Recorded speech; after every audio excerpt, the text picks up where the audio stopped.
Well, hello everyone. Apparently, my sound's not working.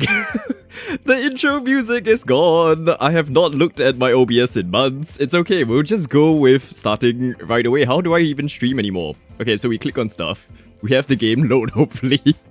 How is everyone doing? I hope you've been well. When was the last time we streamed? I feel like it was ages ago, centuries ago. Civilizations used to exist back in the day when I was streaming. But I hope you're all fine. Welcome back to Montai. I'm squeezing a stream in today because I've realized that I think this is the one window I can this week. I was considering doing it on Saturday, but then I realized that I have stuff to do, so it's not going to work out. So today it shall be. We're also starting a bit earlier than my usual timing so that I can actually like stream first and then have dinner after. So it's all good. But yes, so in case you have missed any of the updates I've posted both on YouTube and in Discord, yes, life has been busy. So we were away for about 2 weeks while I was like on holiday / attending a wedding in Thailand, and then in the midst of it, another layer of busyness happened. I started a new project, a huge project, which is why I've not had time to do anything but the project. But it's settling down now. I feel a bit more like at ease with what I have to do, which is why we can probably afford a stream today. So, apparently everyone, I've been entrusted to produce an episode for a TV documentary on our, like, national public broadcaster thing here, which still blows my mind as to how they are trusting someone who just built cities in games to do that. I don't think I can share the exact content it is, like, involving yet, other than the fact that I'm producing something. But yeah, so that has been an interesting time. I think we'll talk a bit more about how that has been in the last 3 weeks, but that is also why I've not had time to actually either put together videos or streams. Like, I still have a video that is maybe 80% ready from before my trip, and I just haven't had time to do it. So whenever I can get round to doing that, we will do that and like share it. And today we'll just do a normal stream, probably focusing on a different part of the city. But yeah, so in between last stream, what were we doing last time? We were working on Rymingham Coast, I believe, creating this interesting masterpiece of a thing, which the moment I ended that stream and I looked back at this area, I was a bit like, what are we doing here? Because it's, I don't know, it doesn't feel homely, it doesn't feel very, like, welcoming. It's not finished, there are poles everywhere, so I feel like this is gonna be one of those parts of the city where eventually I might just tweak. I think the main thing for me is that, oh, actually wait, so every time I load up my game now, I need to adjust the number of trains, so let's make that 30, and then on the bus side, I have to do that. Oh yes, the game has had a lot of, like, updates and stuff since last time, so one of which was that they changed some of the graphic stuff, so terrain now have a bit more detail, as you can see, like, look at the cliffs, so much more in terms of texture resolution and stuff. I think a shadow issue has also been fixed. What else has been done? They tweaked some stuff, but yes, so lots has changed, lots have been added in terms of mods and stuff. We have new buses that I have put into service. I'm trying to look for one. Do we see a green bus anywhere? Here we go. Okay, so one bus is this one, which I think actually has been around for a while, but I didn't realize that in City Skylines 2, left-hand and right-hand buses actually just, like, are in the same kind of workshop asset. So this is one bus, and then we have another one that was a bit newer, which I don't know where we have. Hello, Hyena, welcome in. I've been very busy and tired, which I guess is a good thing to have. But yeah, it has meant that I've had no time to revisit the world of streaming. Where is the bus? Do we see here we go, this bus. So this is another custom bus. Apparently this is an electric bus. But yeah, they look good actually. So I've just kind of added a few of these around the city, and they run on, like, different lines and stuff.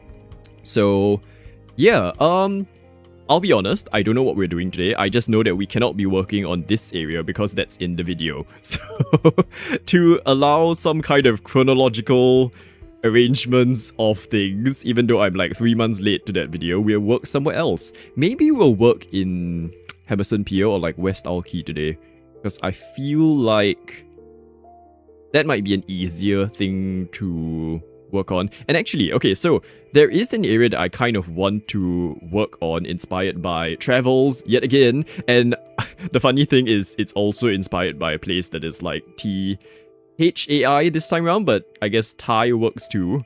For like in the Montai in this name.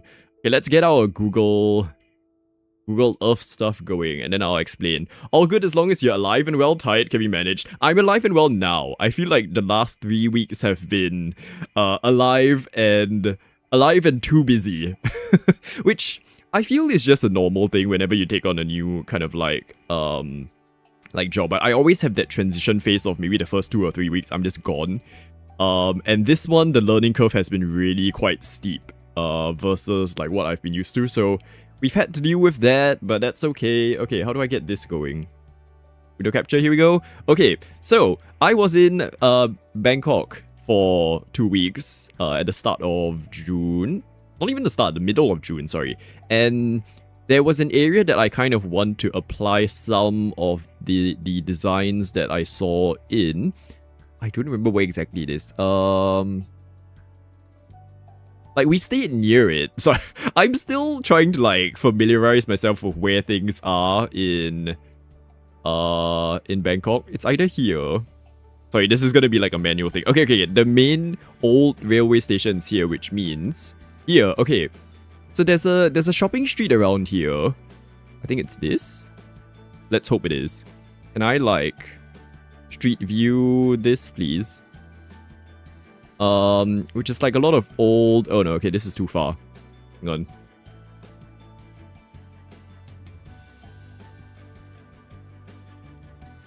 I genuinely... Oh, I think it's... If I just search, maybe, does that help? Okay, the reason why we're building around this area is that we went to... okay, here. So it's this junction. This is an area that I would define as like maybe a shopping street area that has a lot of restaurants and things. It's near the university as well. And it sort of looks like this. I know, very unremarkable in terms of, like, I guess, look. I don't know why, like, when you're there, it looks a lot more bustling and, like, interesting. But basically, there is a restaurant somewhere along here. Are they here? Oh, everything's closed on this street view. Okay, but in here, this very unassuming restaurant is called J.O. And they sell, if you're familiar with this dish called Tom Yum, so Tomyum, it's this kind of Thai dish that's very sour, punchy, spicy, that sort of like, those sorts of flavors, right? It's a soup. So like an orange soup or a clear soup. In this case, we're going to refer to the orange one. And they have a variation of it called Tom Yum Mama, which the Mama stands for the instant noodles that they add to the dish, right? But on top of that, they also tweaked the flavors of the Tom Yum. So they added evaporated milk, is my understanding, to it to make it creamier. And then they also serve it with raw egg yolks that you mix into the broth to make it thicker. And it's so good. Like, last year when I went, I had it and I was like, okay, that's very good. This time we went back. And to me, what makes it amazing is that they serve it with kind of like roast pork belly.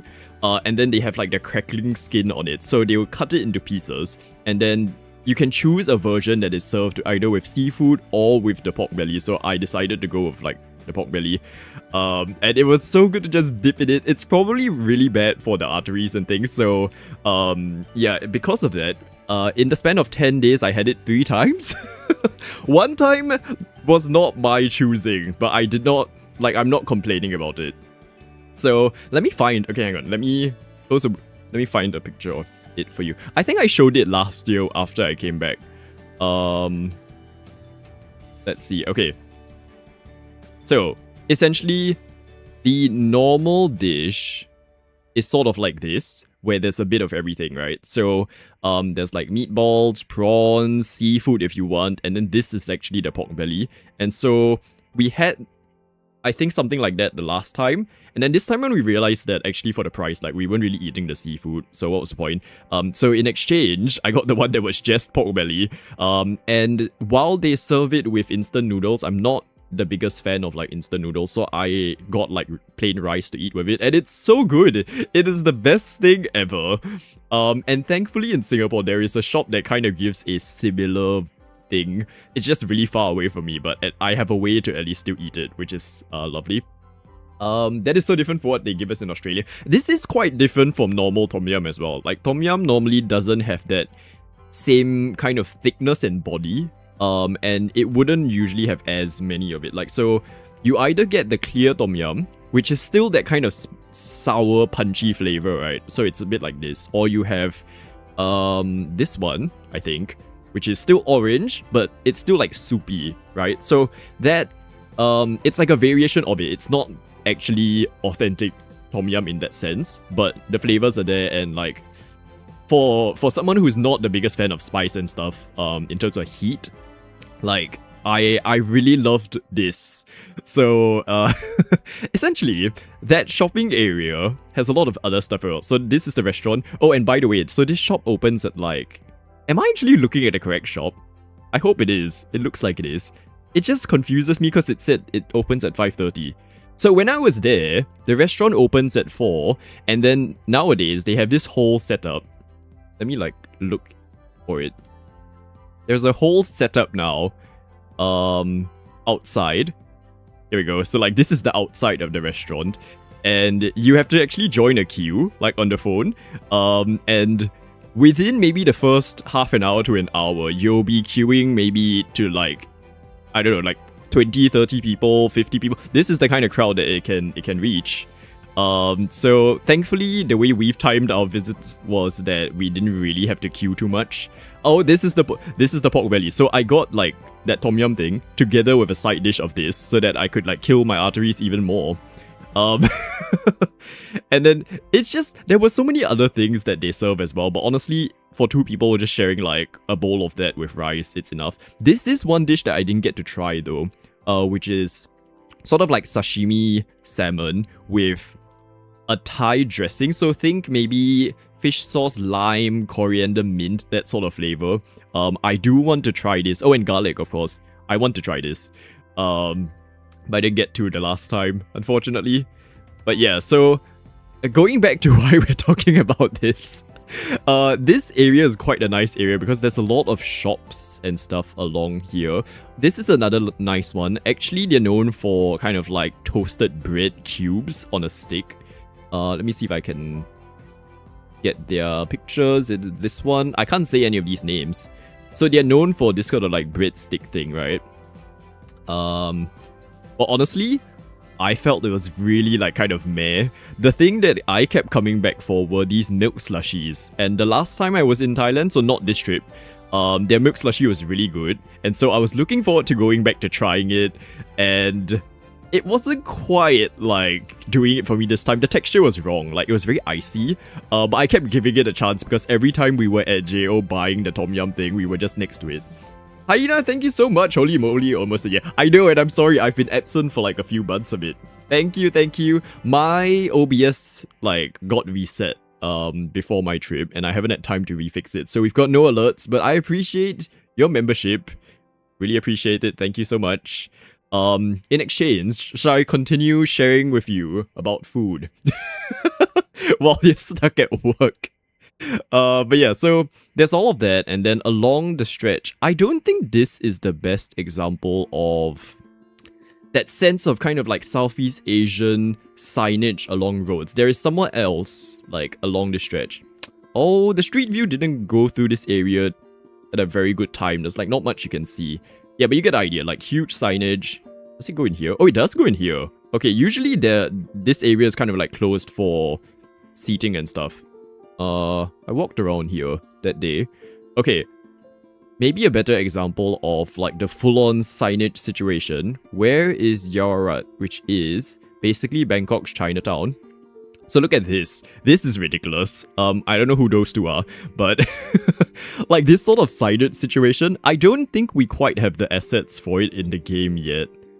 But just, I kind of want to play a bit with this sort of vibe for parts of Henderson Pier because we're aiming for that same thing of like low-rise, kind of historical district where there are maybe older alleyways and stuff.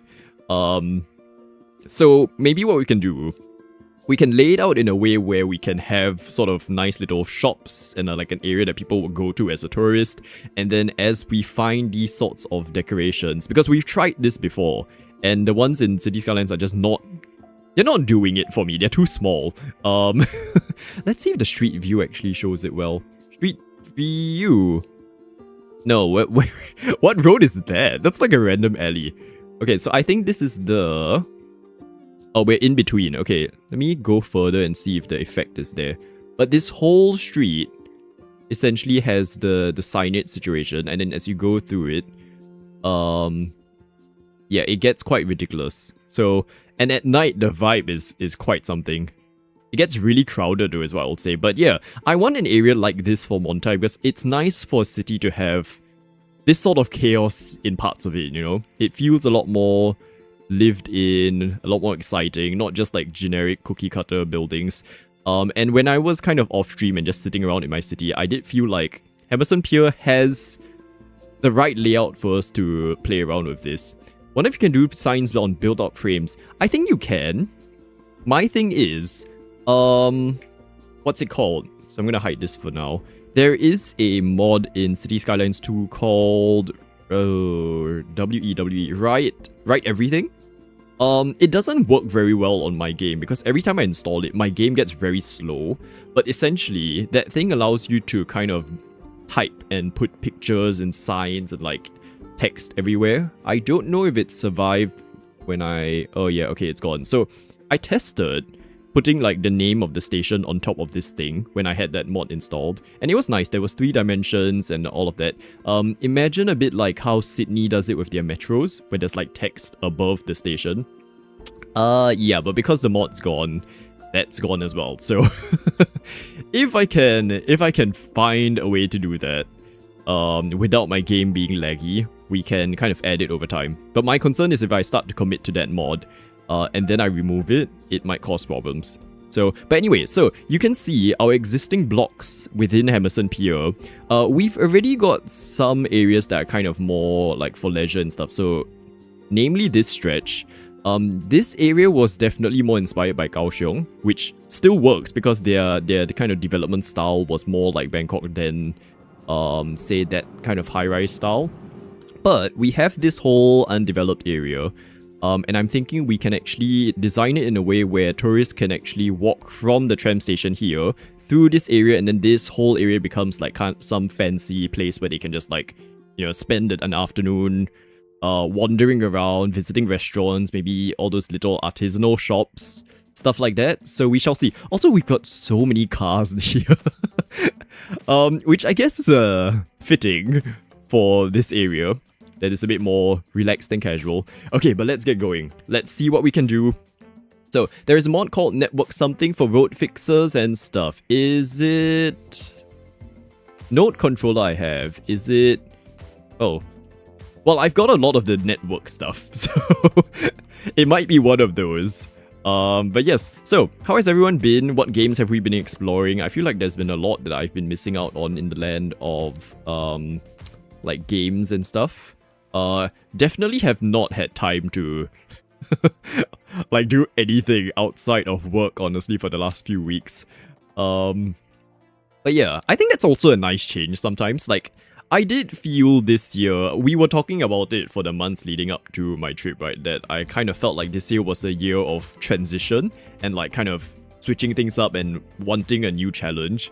And I think it's happening now that we're like now that we're actually taking on new work in areas that I think are pushing myself a bit.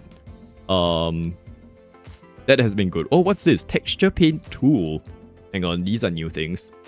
Can I like undo it if I don't like it? I'm gonna do like a small one first. Oh, texture eraser. Is this like built into the game now? Okay. I feel like this is built into the game. Oh yeah, okay, it is. It's the one where basically you can make your own beaches and stuff now using existing textures. Okay, interesting. Meanwhile, my brain is still trying to remember how to place down paths and stuff. This thing. Okay, so maybe let us do a path like this for a start, and then let's see where this ends up. So I'm trying to align it with, as you can see, where the tram stop kind of lowers down and people will cross. So we're a bit off here. Sort of like this. And then like this is a starting point. So this can be a little bit of a pedestrian area. And I have been downloading a lot of kind of random buildings of the workshop in between the last time we've been playing this. So we've got a lot of like nice historical buildings that are in the style of Hong Kong apartments. Is this one the Hong Kong one? This one might be the Chinese one. There is one that is based off a Hong Kong apartment block. And then there's some, basically all these sort of old school looking buildings, which I think is exactly what would fit in this area anyway. Been doing a lot of videos. What sort of videos, Azzy? I've been missing out. The only ones I've been seeing was when Rai just randomly decided to play Minecraft. Without warning as well, I had no time to kind of like even join in and see what she was up to. Thankfully, she did do a second one. Unfortunately, it seems like the tables are turning today. Oh, more modern apartments. The tables have turned today because this time round, I've decided to do an impromptu stream when she's not available. So I guess karma works both ways. Yeah, we've got this building as well, which is kind of cool. I'm wondering for these older buildings, right? I'm wondering whether, as you can see with the murals we did previously, because I do worry that on its own, they are a bit flat. But if it looks a bit like a kind of what's the word for it? Like, not redeveloped, but they use an existing building and just kind of like spruce it up to make it like fun. If we can do that in some of the areas, that might be nice. So let's say texturally, what are we aiming for? I think it's definitely still the murals that I'll have to lean into. I don't remember where anything is in this game anymore. Is it this thing? Probably this one. Okay. Will you... Okay, it does work. It does work. More... Give us more lanes. Okay, interesting. Okay. It's possible. So we can see what we can do there. I will need to probably look in the search menu more so than this menu, because I have found that this menu... Oh my gosh. See, the problem is it doesn't show every building. And we might miss out on a lot of stuff that would be relevant for this area because of it. But yeah, like, look at all of the new stuff that we have. 80... Oh, okay, this one's good. I think this is good. We can use this. So, like, the vibe here we're aiming for is old buildings that have been kept, and then we're still using it for, like, fancier reasons, essentially. Okay, that's a good first building. Playing Solarpunk? Solarpunk's not the... Oh, sorry, I'm thinking of Cyberpunk. That's a completely different game. Solarpunk, and then... Oh, actually, hang on. Can I... Wuthering Waves... Oh my gosh. Can we just take a moment to celebrate the fact that Granny's Wuthering Waves stuff have gone, like, completely crazy? I think she had a fun moment of going viral recently.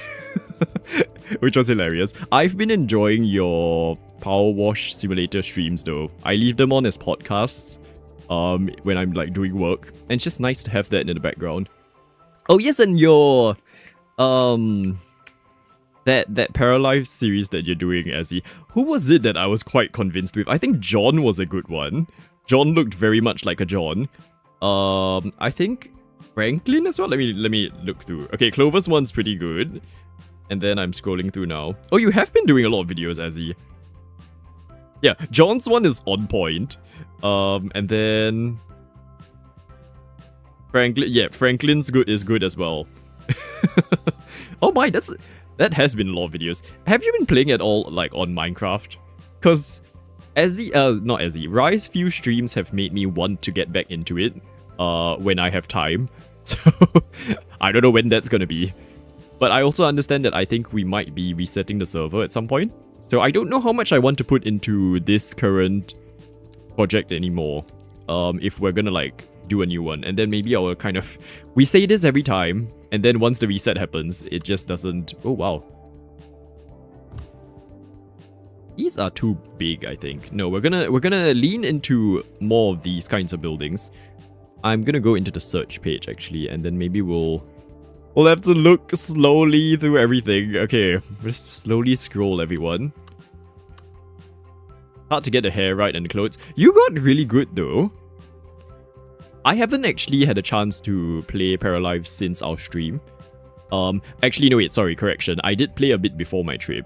And I got a better idea of... I got a better idea of the building thing. Like, that build mechanic thing that I feel like... Maybe I didn't do a good job actually understanding it for stream.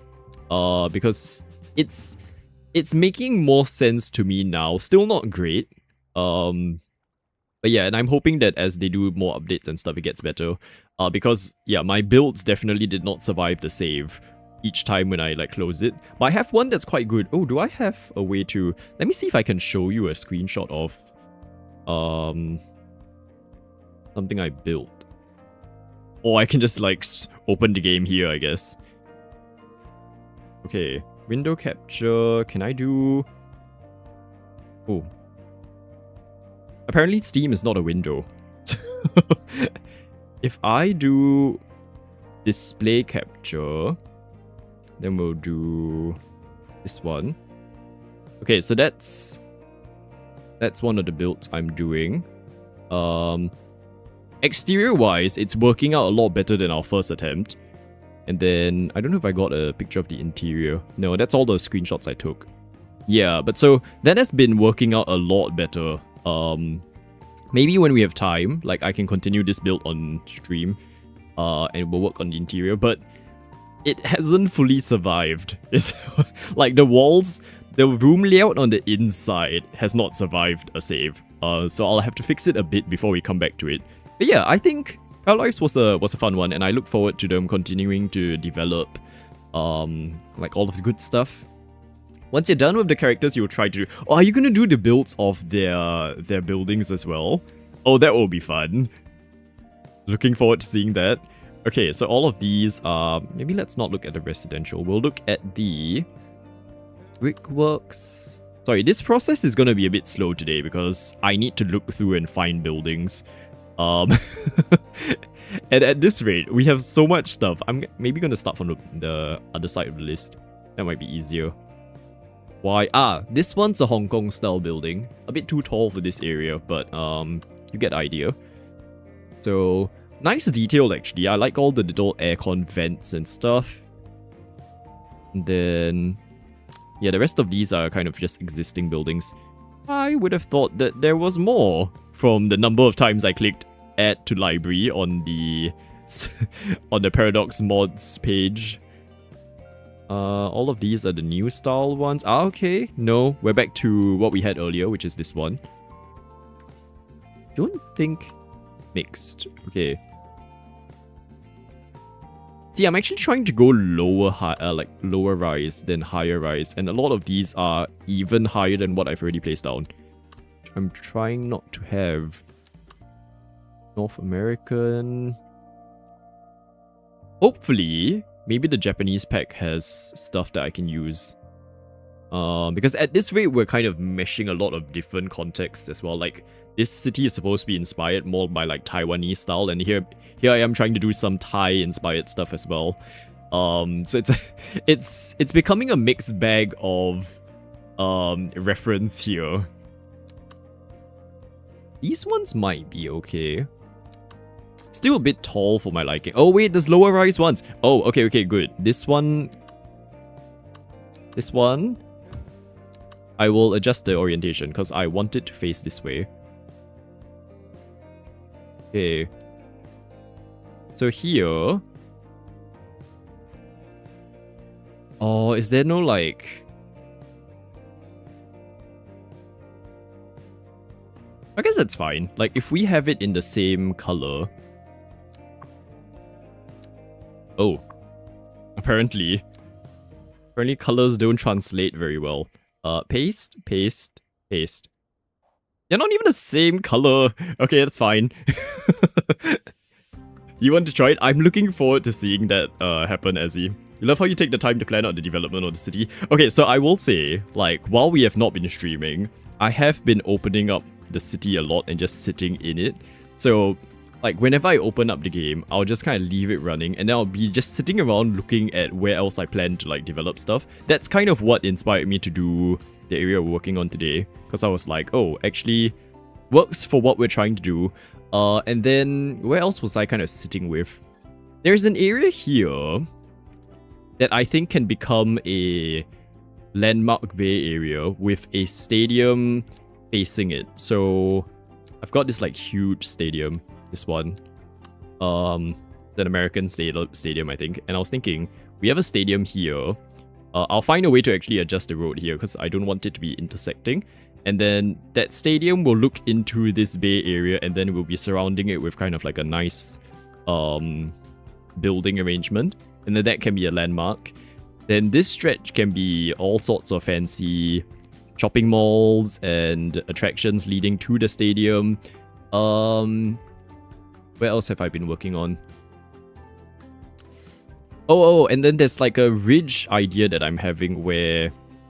I don't think this one will be translated very well in verbal explanations, but essentially, the middle here is going to be like a greenway, and then there will be tall buildings on the sides of it, making it feel like a valley. So it leads from the waterfront into the actual future like open area here. Which once I actually build it, it will make a lot more sense. But yeah, so that's sort of some ideas of where I want to take it. If only there was time. If only there was time to work on these things these days. Okay, hang on. Let me look for some kind of L-shaped building. They're all not L-shaped, which is quite annoying. Okay, you know what? Let's just go with it. Let's just keep placing some of these, because I feel like once you've put enough of these, they will kind of fill out the space and make it make sense, right? So if I place a few more of these on...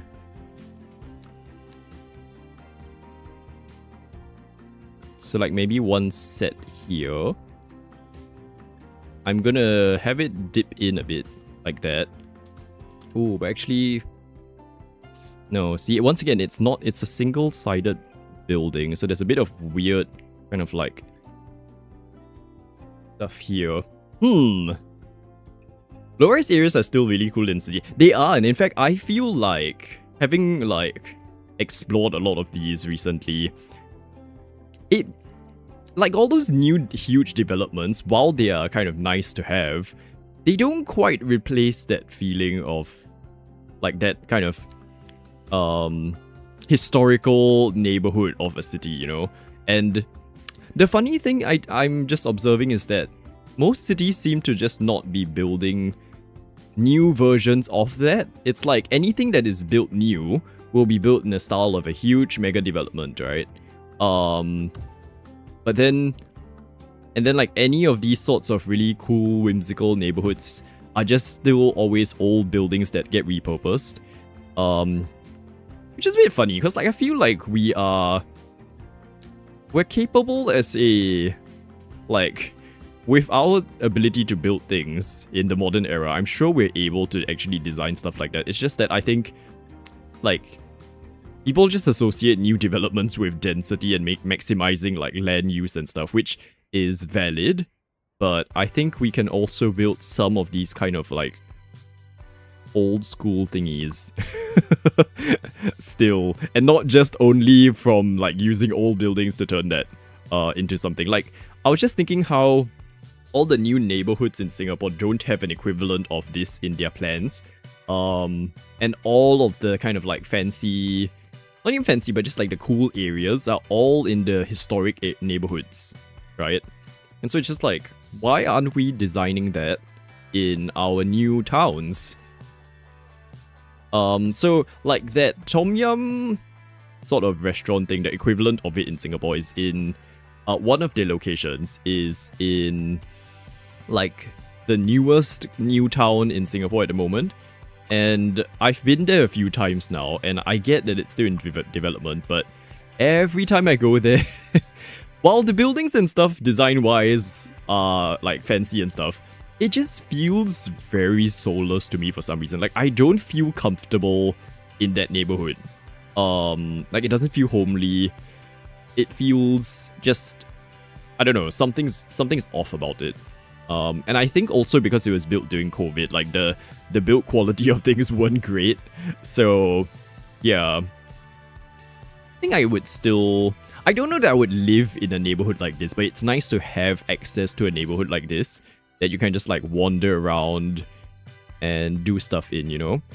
Oh, okay, so I didn't quite think about the dimensions on this side when it comes to how we can complete the look. Don't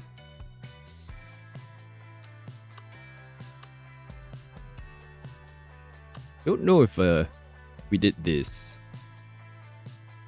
Because actually, this should be maybe an access point to the train station or something. Do we have a train station here? We don't. Oh, actually, then I don't have... Okay, then that's fine. We'll just leave that as a... Just for now, an empty space. Although, if I have like a sort of park thing... once again, familiarizing myself with the stuff I constantly add... Ooh! Oh, this is quite nice. Hang on, can I like get that structure thing without placing down the entire thing? Static ploppables. Okay. Oh, hang on. Oh, but I need to get rid of those. Okay, wait. Can we get rid of... We can't! Remove? No. Okay. What a shame. So I was hoping we can keep the kind of like that curve structure thing and have that as an element here. That's too big. What is this? Oh my gosh. Interesting. I don't know what that is. Any sort of like... Okay, city parks, no. Passage Park. Oh, we've got these gates, actually. Do we use it? Because that could kind of signal the start of this area, you know.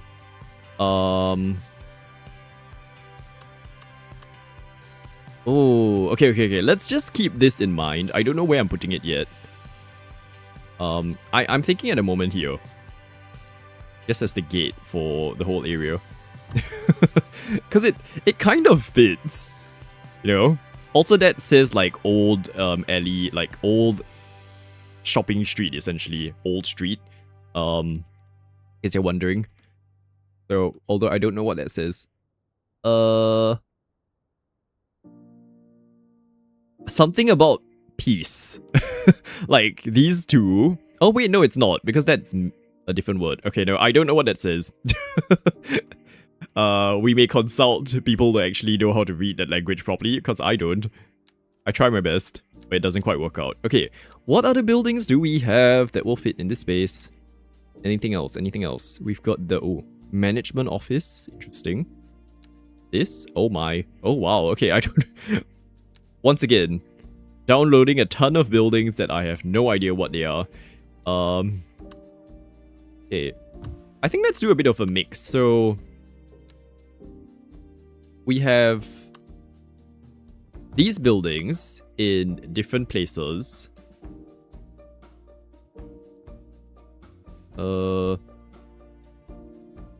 Annoyingly,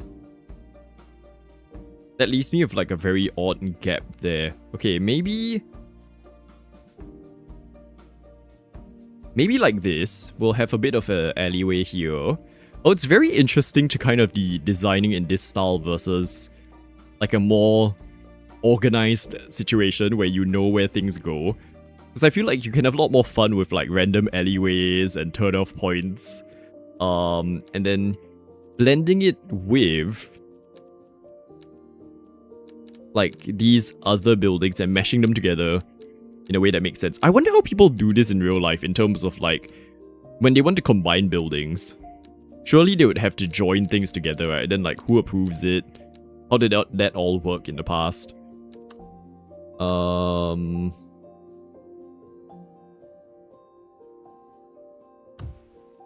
Okay. So once again, joining another building here.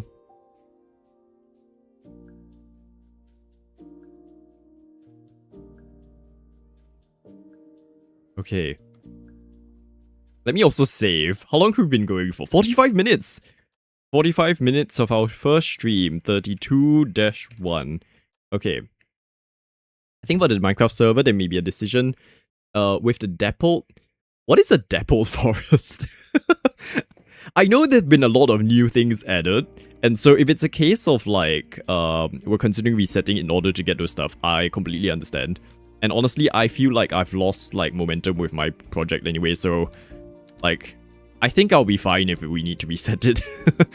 I can't say the same for everything you've achieved though, Azzy. Like, I wouldn't want that to be gone from our experience, you know? The geyser. What geyser? See, exactly what I'm saying of like, I do not know what's happening in the world of Minecraft. Ooh. Oh. Okay, so that's like a residential gate, I think. Oh, this is quite interesting. Can this be used somewhere as like an art piece? Somewhere that might be useful. With a light as well. Ooh. I want to use that somewhere. Maybe here? Okay, we need to come back to this thing. I need to remember that all these things exist. You have learned so much watching Hermitcraft, your build style has really changed. How will you describe your build style now versus like when we started at server? My build style has gone from building to not building.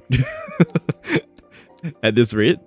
Oh, okay, we've got a bench sort of situation. Let me also adjust some of these like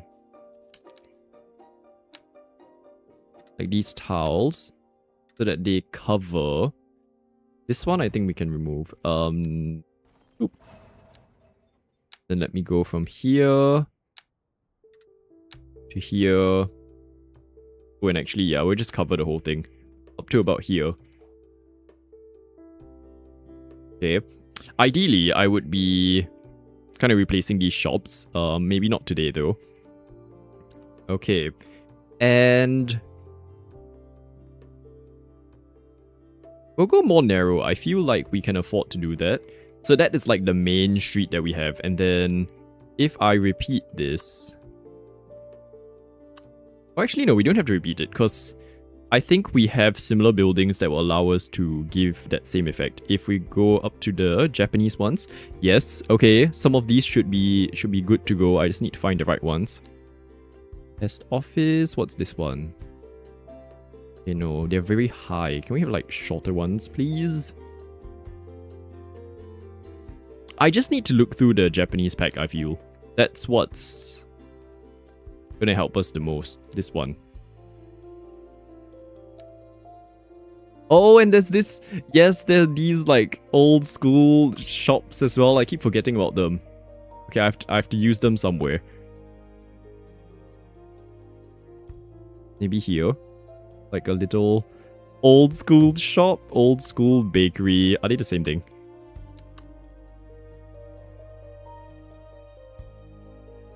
Yeah, I'll just like merge them together as though they were part of an old area. Oh, they're so nice.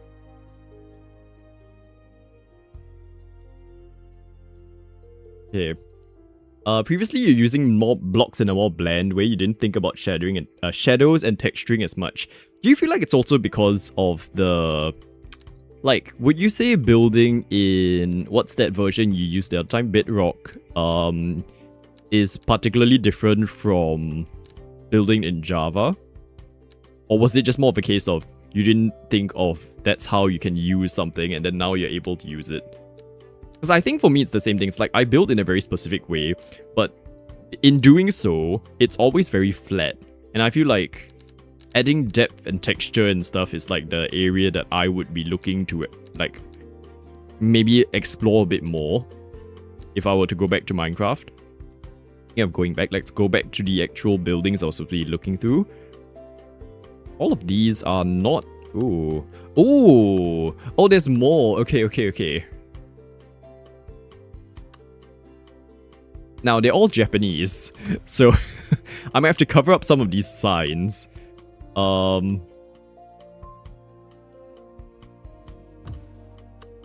me just like place down all of them so that we know what we have. Commercial. What is this?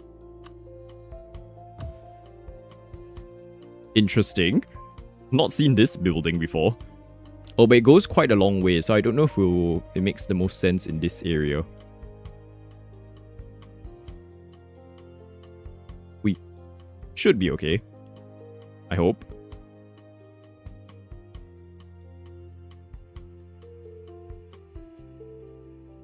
Okay, well, lots of good options to choose from. I just need something to bounce off. Oh my gosh, I can't see. We need buildings to bounce off the other side. Oh, I forgot that we've got this like menu that I can see stuff. Okay, this will be easier. So, is this only a one-sided building? It is. Okay.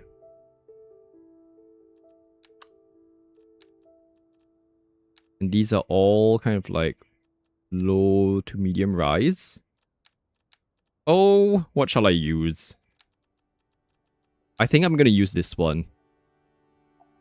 Just have it repeating a few times. Okay, and then it at least creates like a focal point. Although it would be nice to have it kind of also split. So I'm wondering whether we would do... Only there was a left and right version of this. Okay, no.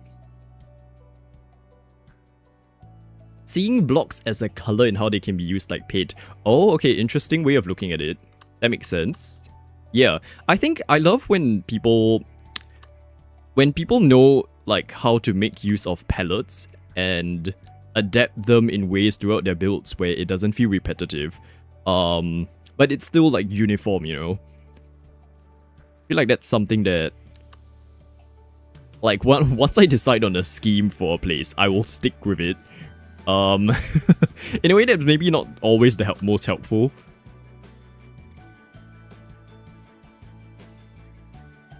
Okay, so that was a bit weird, but it's because I'm gonna move it this way.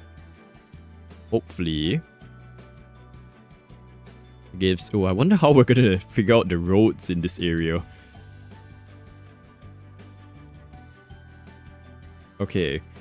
So, we've got this wide tile. Do we have something that's a bit smaller?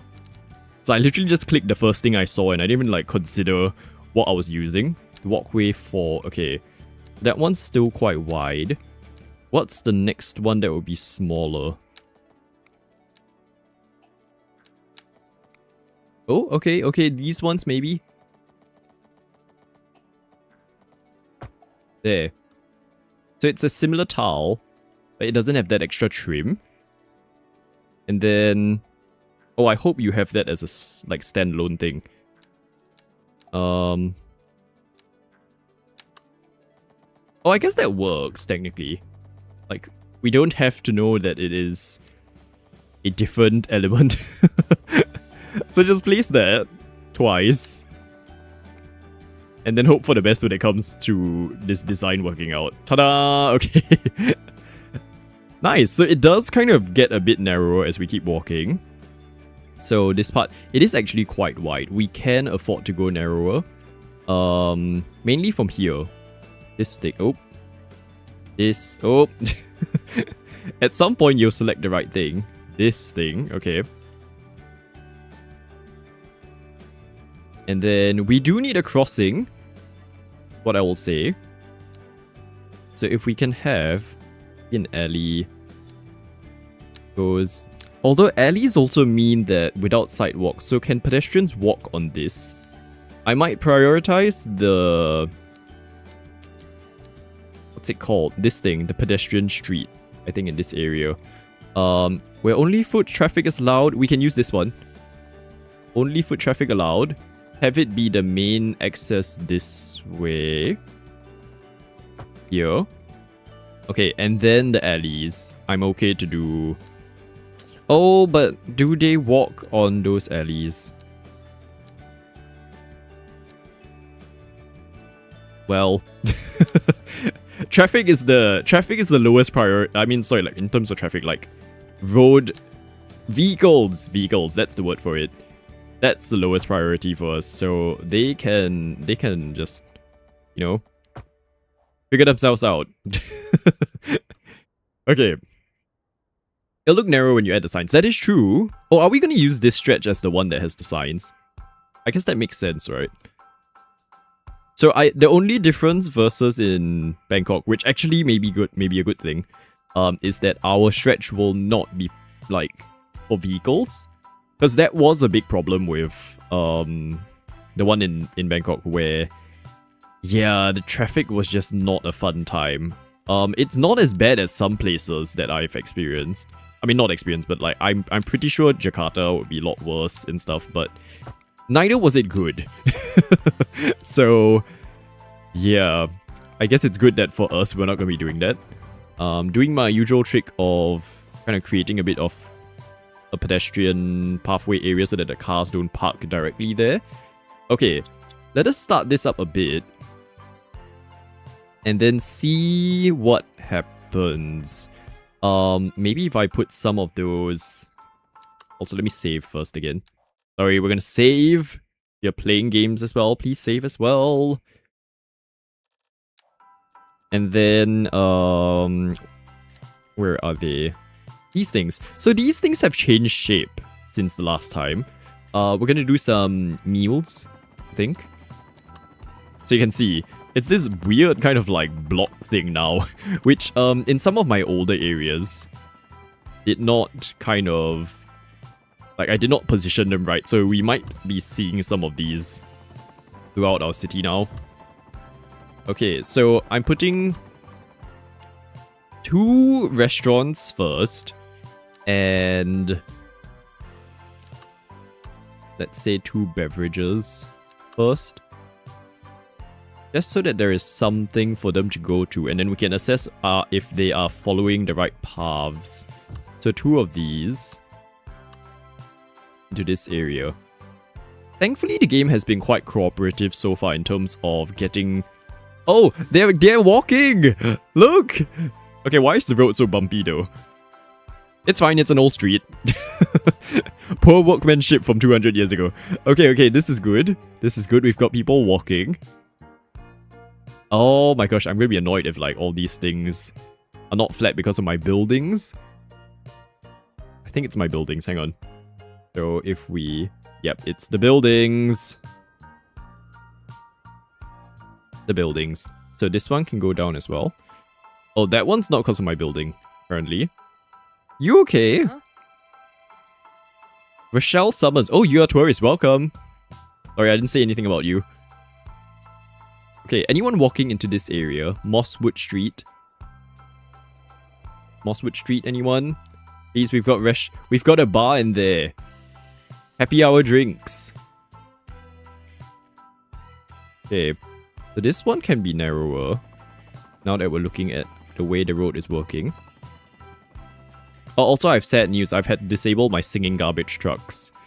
For the time being, because it wasn't working properly.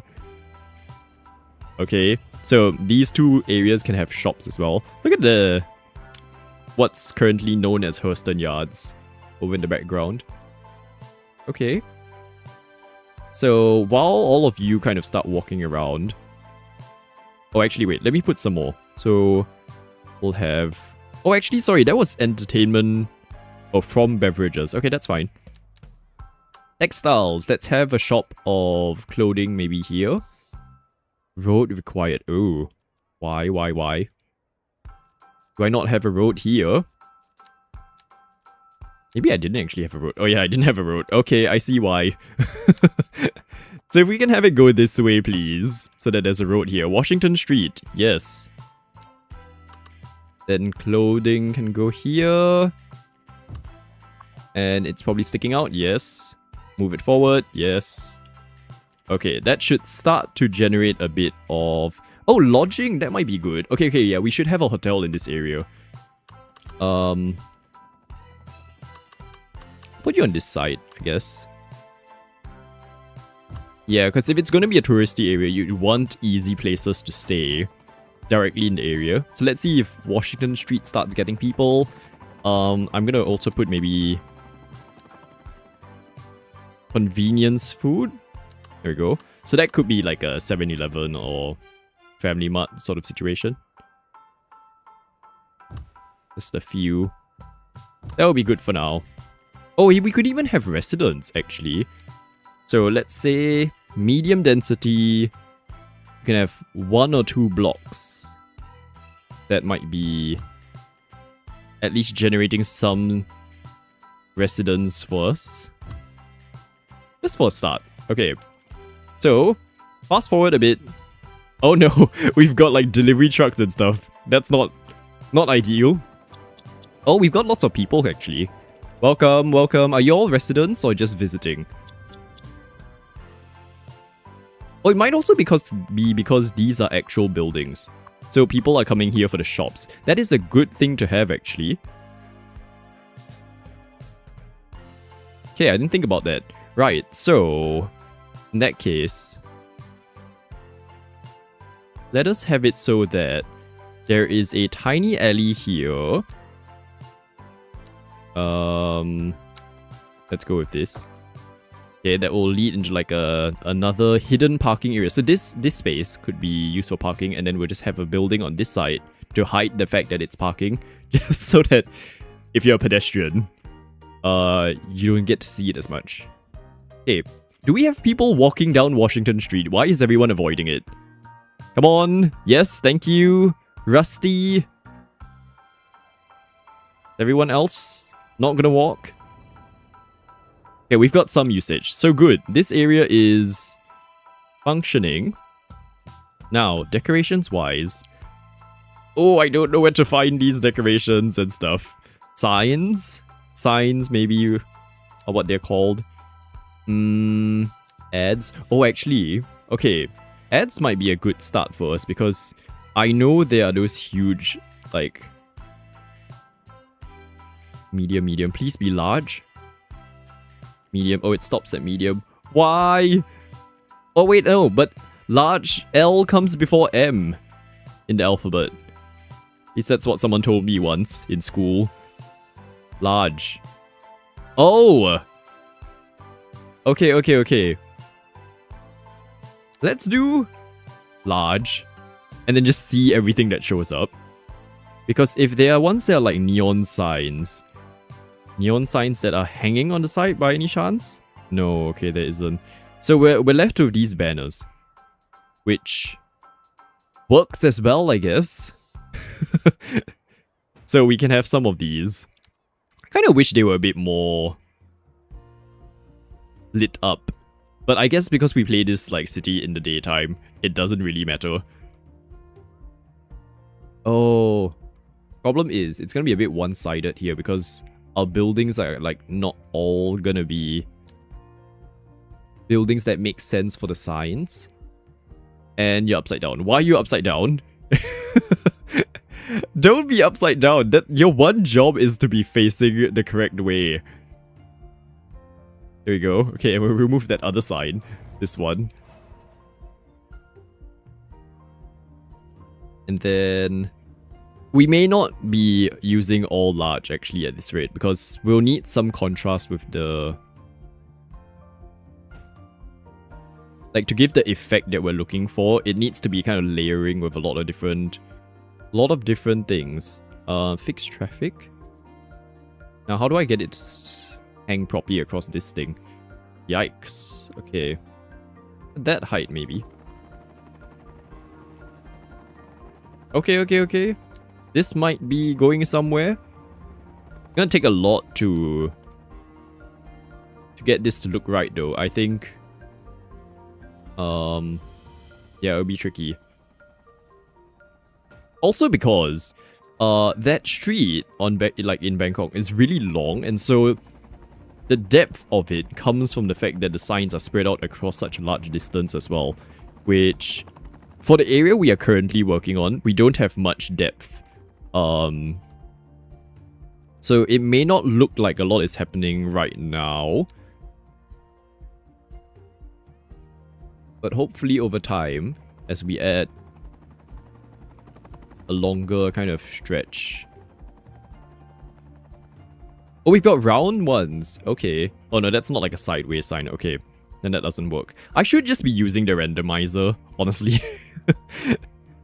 Given that, like, all I'm trying to do is place down a bunch of different signs.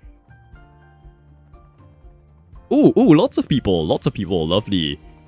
Hello everyone, welcome to... Don't drive down this road. Hate. And it was illegal behavior. I know you're driving a tiny car.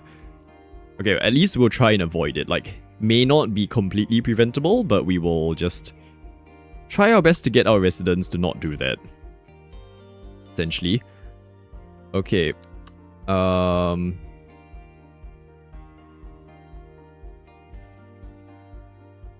Ooh, can we get this to fit in this area? I feel like we can. Like this? Not the best. I might swap that building out, like the one I just placed down, but for now it'll do. They saw the signs and and they decided to come down on their... I don't know what day of the week it is in this game. Yeah, they decided to check out the new old area of town.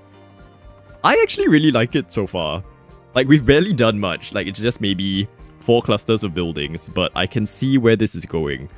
Oh, and then can you imagine this narrow area? Once again, we don't have enough of it to give the effect we're aiming for, but say once we start doing the...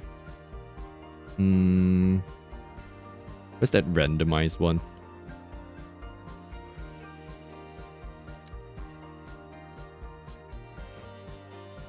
I will have to kind of adjust some of these. Once we're definitely sure... Oh, that's too low.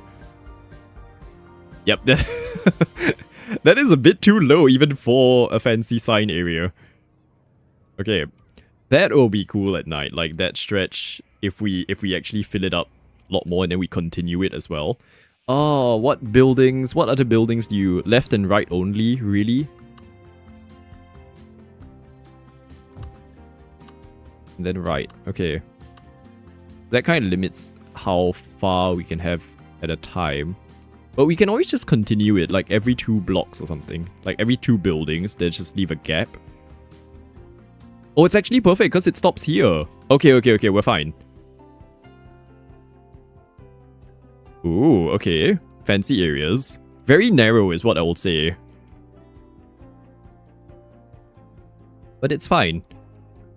We'll blame old designs for their lack of space. Okay. And then...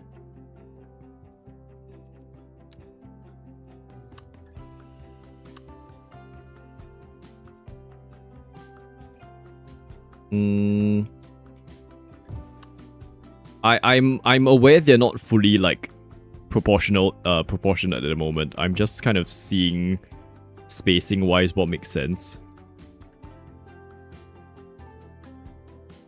Okay, so if we have that, then like assume that we do it on the other side, and then we do one that's like this way.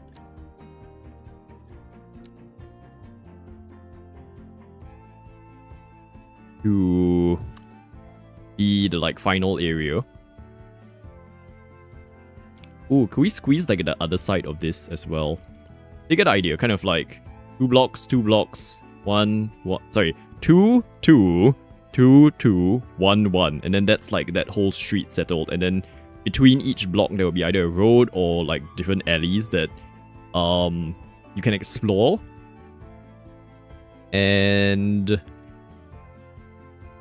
me see, ideally, okay, so tram station goes this way. Ideally, I would have had an access point on this side, which we don't have because of the way I've laid this out, but I think I can solve that. So even though it's an old area, I want to keep it like something that can be accessible. So we follow this. And maybe... Okay, I feel that is workable. Like, we can just have a path this way. So... what textures have I been using around here? Can we just use a normal pedestrian thingy? Whatever it's called. The one I always intend on using but never do. Ground only. This one? Well, I hope it's this one because we're going to commit to it. Here we go. Ta-da! Okay, so pedestrians can walk through that side. I will connect a pedestrian path thing here. Oh, it's not going to connect because where does the road end? I'm not sure. Where does the road end for this part? Is there even a road here? Maybe that's why no one's connecting the dots here. No, okay. Oh, no, there is a road. Okay, we're fine, we're fine. We'll just keep going. This one. What's the problem when you have too many invisible roads is you don't know where anything is. Okay, so that should be connected now, I hope. Checking. Oh, it doesn't look like it is. Oh no, it was! At least we check. Oh, it's so funny to actually be like doing all this again. It feels very odd because I've not been streaming for like weeks, months at this point. And then to just come back and like start doing it again. It's quite funny. Okay, are we all good in land of invisible networks? How am I supposed to hide this? Why is it doing that? Okay, we'll just have to look this way. Okay, this looks good. I am happy with it so far. We'll have to put a lot more signs, I think, to get the effect we're aiming for. Also, part of me feels like the effect is not there because all these signs are in English. I think what's fascinating about the one in Bangkok is that they're all kind of like characters instead. And then it's like the Thai words mixed with some Mandarin words and everything with the English. Okay, I'm looking around and... Sorry, I'm like looking around on the street view. I think one other thing that is actually giving it that effect is this, the power cables. Very distinctive part of their kind of designs. I have no idea how we're going to implement this though, given that it's going to clash with a lot of their, like a lot of the signs we're placing down. Like, how's that?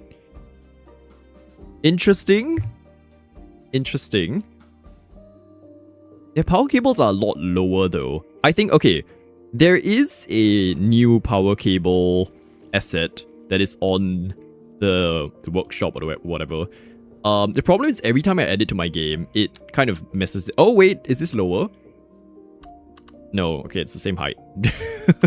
So what I will do is I think I'll wait for that one to fix itself. And then that's when I'll place in the power cables and stuff. Because right now I think that's too tall. And then that kind of ruins the sign situation. Because then we can't place things properly. So yeah, okay. But that will do for now. Then... Look at all the people just exploring our new neighborhood. What fun. Okay, and then we'll have... one more here.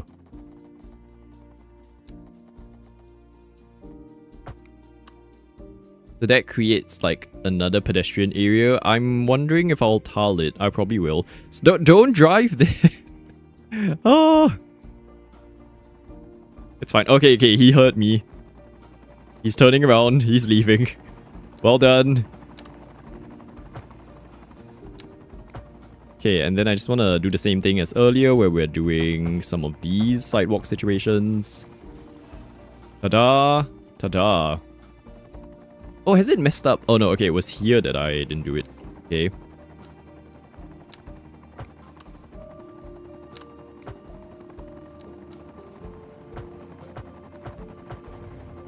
And there we go. Okay. That kind of solves our junction issues. What poor parking lots, there's just like 2 of them here.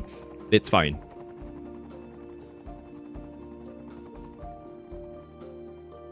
Because again, it's an old school area. There's not much space that we're working with.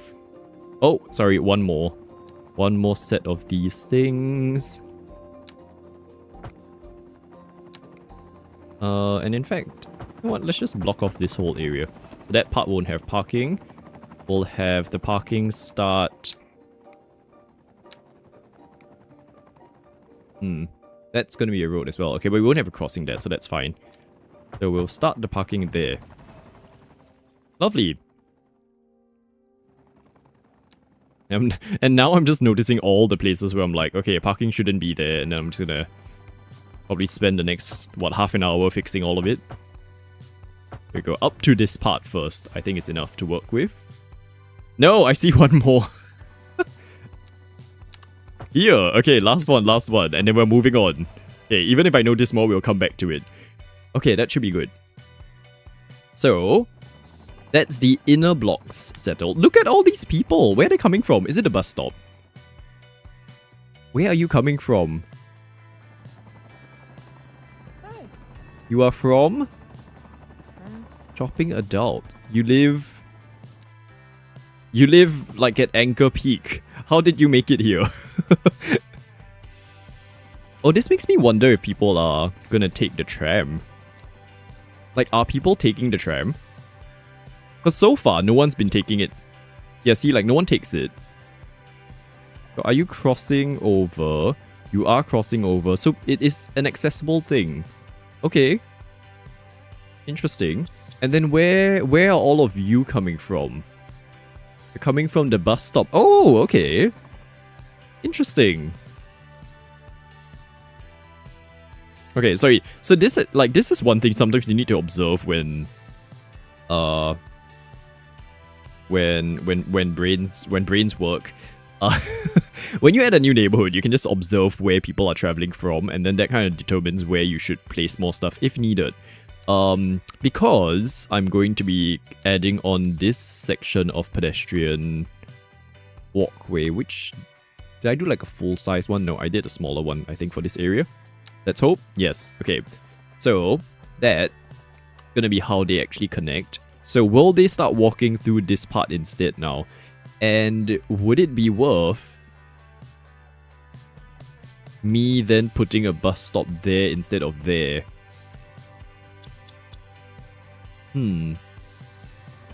Okay, let me move the bus stop. I feel like that will benefit more people to have it directly in the fancy area. And I'll assess. Where's the next bus stop? The next bus stop is there. I think that's okay. That would be a distance of 300 meters. Okay. Just about acceptable. Usually I'll be targeting maybe 250. Like, it's that hierarchy thing of when you have a subway that stops every 400 meters, or sorry, not stops, but like, if there is a subway stop every 400 meters or 800 meters, the bus should be below that. 400 meters sounds a bit near. Maybe for a tram. It makes sense. It's fine. It's fine if that doesn't make any sense. It makes sense in my head. Okay, but, so then we keep going. And that tile again is something I need. So this one. Was it 5 meters? Was it 10 meters? I feel like it was 5. It was 10. Okay, so that will go all the way here. And that essentially serves... Oh, and we can even go more. How far should we go? I'm thinking we do up till Beechwood Street. Like up to here. That's the end of the pathway. So essentially 1, 2, 3, 4 blocks, I guess. And then I don't know what we'll do here, but like, it'll it'll meet its natural conclusion, essentially. And then continue this like that. Okay. So that is our big old fancy walk with signage that we'll do up. And I mean, so far it's looking nice. Like this little stretch that we did, I can see it working out as a full area. Then in between, there are just kind of roads every way. Okay. I'm satisfied with that. Okay. So at this point, I'm gonna like autopilot a bit. And then at least I get a chance to talk about other things rather than just like what I'm currently doing. Misty, hello, good morning. Should you put another Chinese gate at... I should, shouldn't I? Like right at the end. Okay. So it may not actually end there, but we're gonna put it as per Misty's advice, because I do agree. It'll be a good like indicator at least for now. And then if we decide to extend the area, we'll just do it and like move it around. How have you been, Misty? I hope everything's been good with you. So okay, where did we last catch up on in life when it comes to stuff I was doing? So last time we streamed was before my trip. So we went to Bangkok for 10 days. Oh, that was another fun time. I feel like each time I've been there, you just get a sense of, I don't know, I love just being in a space where there's so many like creative things going on. It felt very vibrant. And it felt very authentically creative in terms of the creative things that were there. Felt like it wasn't just trying to chase a trend of like, oh, look at us being minimal and stuff. Like it felt very sincere and like they had something they wanted to say. So we visited all sorts of cafes and I went to like a zine shop. So zines are essentially like the zine in magazine, like in that sense, where people put together little booklets of photos and like words and things that represent a certain topic. I didn't really realize that that was a way you could present things.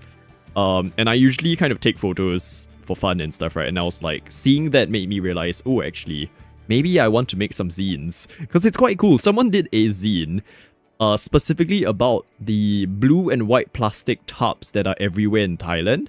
Let me try and find it. Like I have it. Hang on.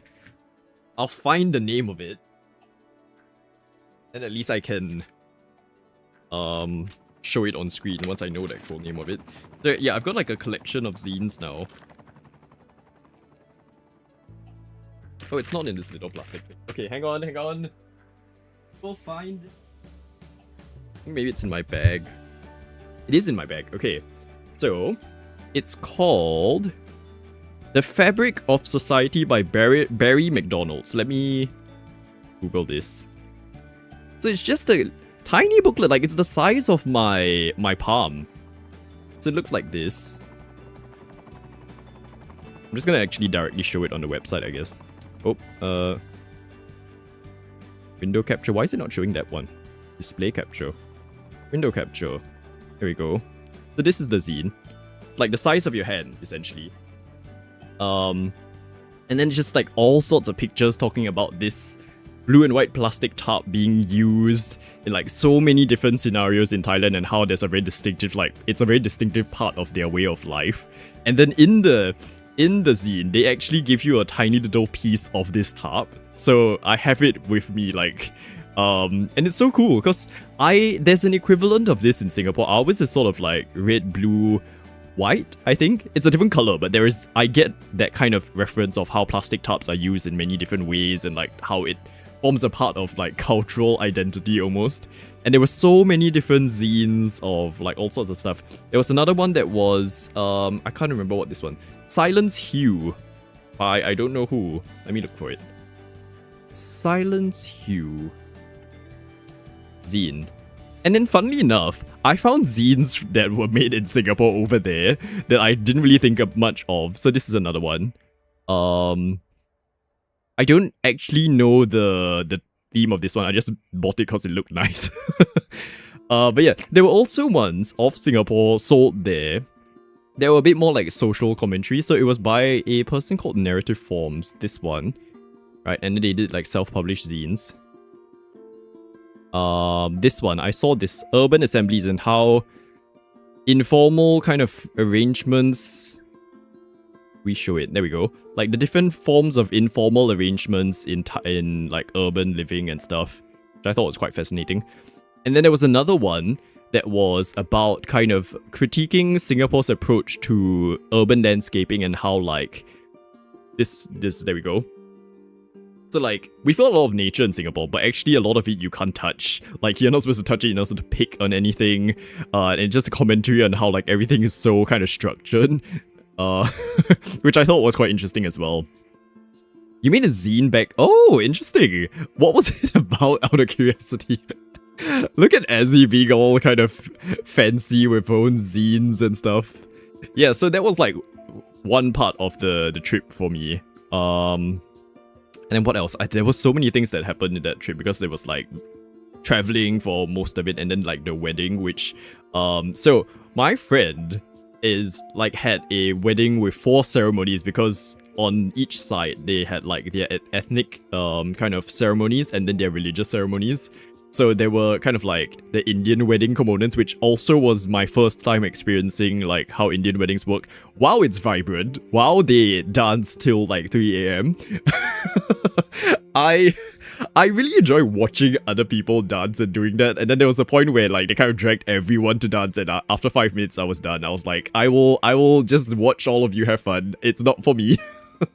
But it's so fascinating. So like in the day, there were like ceremonies that involved kind of them like family members and stuff walking in with vegetables and stuff that represented like a harvest, and so they'll walk in with it and then they break open a coconut, and like there's the coconut milk and stuff, right? And then they actually use their hands to apply it onto both the groom and the bride, if I'm not mistaken.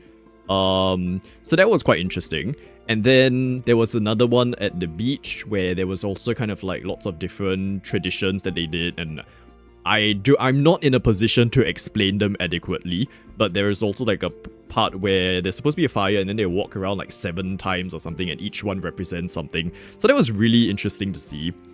There was a lot of good food because it was just like all sorts of different curries throughout the different ceremonies. That was lovely. And then on the second day, there were more like Catholic weddings. Because my friend is like Catholic, and then they like wanted to have a bit of everything in their wedding.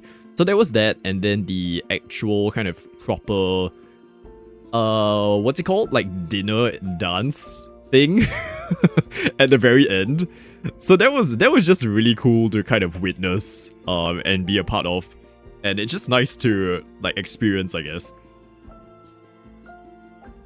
So yeah, that was kind of my time in Thailand, and then in between all that, that was when I kind of got confirmation that I'll be starting work on this like TV documentary that I'm doing. And like we've talked about this on stream and stuff before. With like my background's actually in videography, and that's what I've been doing for a living for the last few years. It's like doing it on a freelance basis, taking on different clients. I did work in TV once before, but it wasn't directly involved in the creative process. I was actually like a production assistant helping like the department on like the Singapore's version of MasterChef essentially. Oh, hanging clothes. Hanging clothes, which is common at Chinese balconies. Like where? Do we have a balcony where we can hang clothes? Oh, we can! Oh my gosh, okay, that would be cool. One day when we have nothing else to do in the city, we'll be doing streams where I'm just hanging clothes. Okay, but yeah, so like my experience in TV and stuff was limited to being an assistant on a show, right? So, but for this project, I've been hired to actually be a producer and director, so I'm the one actually like creating the story and like what's happening and the shoots and everything, and that has been like quite an experience and I've been very grateful for it in the sense of it's been like I haven't felt this much with a lot of like previous things I've done in school and stuff, but I think when you find something that you genuinely feel fulfilled to do, you can feel that something is different about it, and despite it being tiring and like all of that, you kind of you somehow have the energy to keep going. I feel like that's been how I've been experiencing this project so far. So it's been like 3 weeks so far. it's been very full on for the first few weeks because coming from a slightly different background where you're more like focused on kind of freelance work and stuff, you've had your own workflows, whereas in a broadcast environment, there's obviously the internal cultures, the expectations of like what you submit and stuff, so I had to kind of figure that out. Plus the fact that when you're producing for broadcast versus say here on stream where we're just yapping until we're tired and then we stop, there are very like rigid requirements when it comes to your show needs to be like a specific length. There needs to be an ad break at this point. There will be a lot of technical expectations of like your episode needs to be of a certain like resolution, spec, format. When you submit things, there are lots of different things that go along with it. So all of that was like a new thing to me. So I feel like that's been where a lot of my energy went to for the first 2 weeks, is actually kind of trying to adapt into that new environment. And like, while I know inherently that I'm able to produce what they expect, I also need to learn how I can do it in ways that fit their workflows and their culture and their expectations. And yeah, so that has been an interesting learning experience. I think like we're pretty much settled in that area now that I actually understand what's going on. And also coincidentally, because of the specific story that I'm covering, which I don't think I'm like allowed to share, so I'm not going to yet. But it was a very kind of what's the word for it? Like it's a story currently in motion. So there are people that are going to be attending events and like stuff where time is of the essence, and I think I came in quite close to when they were going to start shooting. So literally from day one, I had to kind of like reach out to people being like, hi, I'm going to cover your story. Let's meet. I'm going to understand you more. We'll have to start arranging for filming. And then you have to reach out to all the different kind of media teams in their respective kind of like workplaces and stuff, being like, oh, we're going to film someone who works at your workplace. Is that okay? Can we get clearance? There's like so many different things. And typically, I feel like if it weren't for this kind of job, I would have been like, oh, by now. But I think like where I've landed in trying to understand maybe why I'm enjoying this is that there is a sort of fulfillment that comes from how do I phrase it? Like, to me, it's a privilege that I get a chance to tell the stories of these people. So like, I can't say exactly what we're doing, but the series that like I'm producing for is about kind of talking about the stories of everyday Singaporeans in their specific like lives, and what are their motivations, their struggles, their like inspiration, all of that, right? So it's very much about human storytelling, and I think it's such a privilege, and it like I'm so grateful to be trusted to be able to create that story for someone.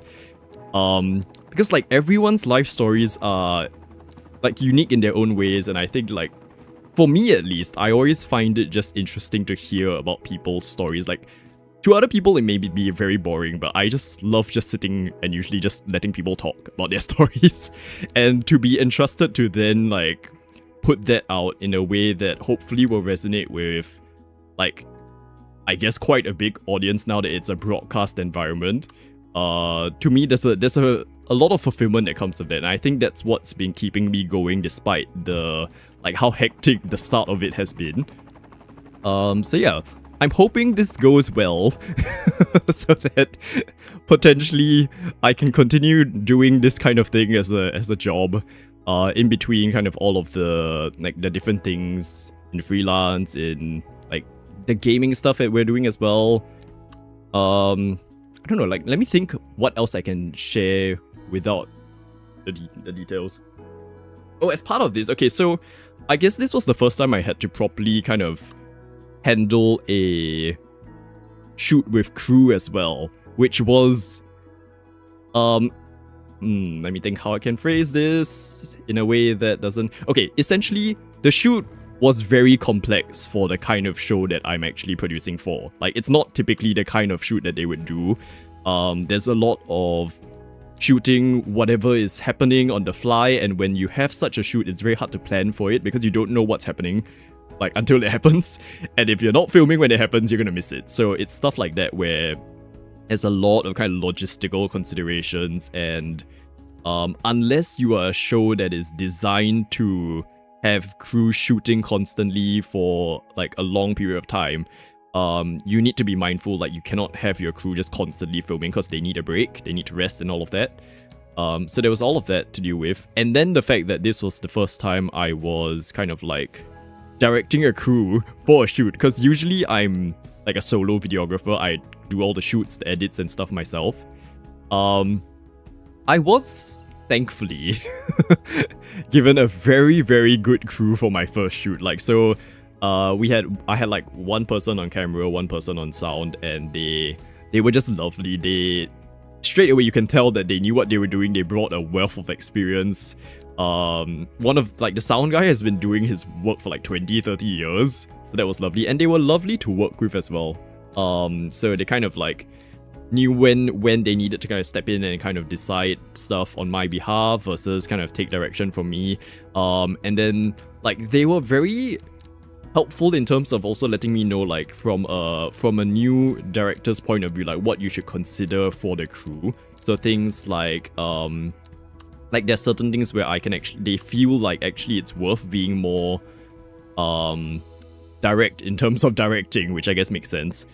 Because I guess when you're not from that position, you worry that like telling people like do this, do that is potentially gonna be very bossy. And with my lived experience in school and stuff, where I felt like there were instances where I needed to be a leader, and by being bossy, it was taken the wrong way. So there's a bit of like baggage there in terms of me hesitating to want to take that step to tell people what to do. But the fact that like crew were being like, okay, so as a director, you should actually be doing that. So it makes me like feel like, okay, sure, let's try and do that better next time.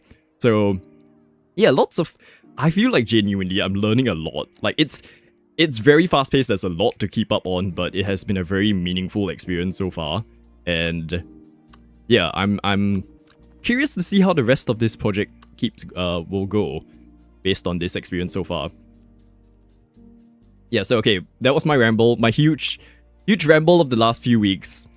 I hope that actually keeps everyone like, now you're up to date with what's been going on. I have another shoot on Saturday actually, which is why I'm not going to be streaming. And that's why I decided to stream today. So, and it's going to be more of the same. So, good luck to me. It's going to be a long day. It makes a big difference when people love things. Yeah, I definitely, like, because my worry was going to be the case of, like, as someone who is new to handling crew on shoots and stuff, and there's already so many things going on, it's like, my biggest concern was the crew part and whether it would have worked out. So again, I'm very grateful for that team for making it a good first experience where I didn't feel traumatized by it. And like so far with what we've shot, I'm quite happy with it. That has been a very interesting thing as well about kind of this way of working, producing a documentary, is that sometimes your story is being made on the fly, right? So there are still parts of the episode for me where I'm a bit like, oh, I don't actually know what I'm producing until I've shot it. So like that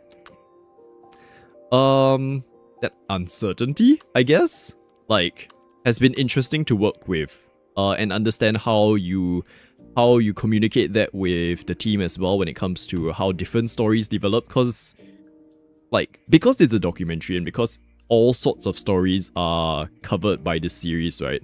There will be some episodes where you get to structure everything in advance before you start shooting and you know what you're shooting before it happens.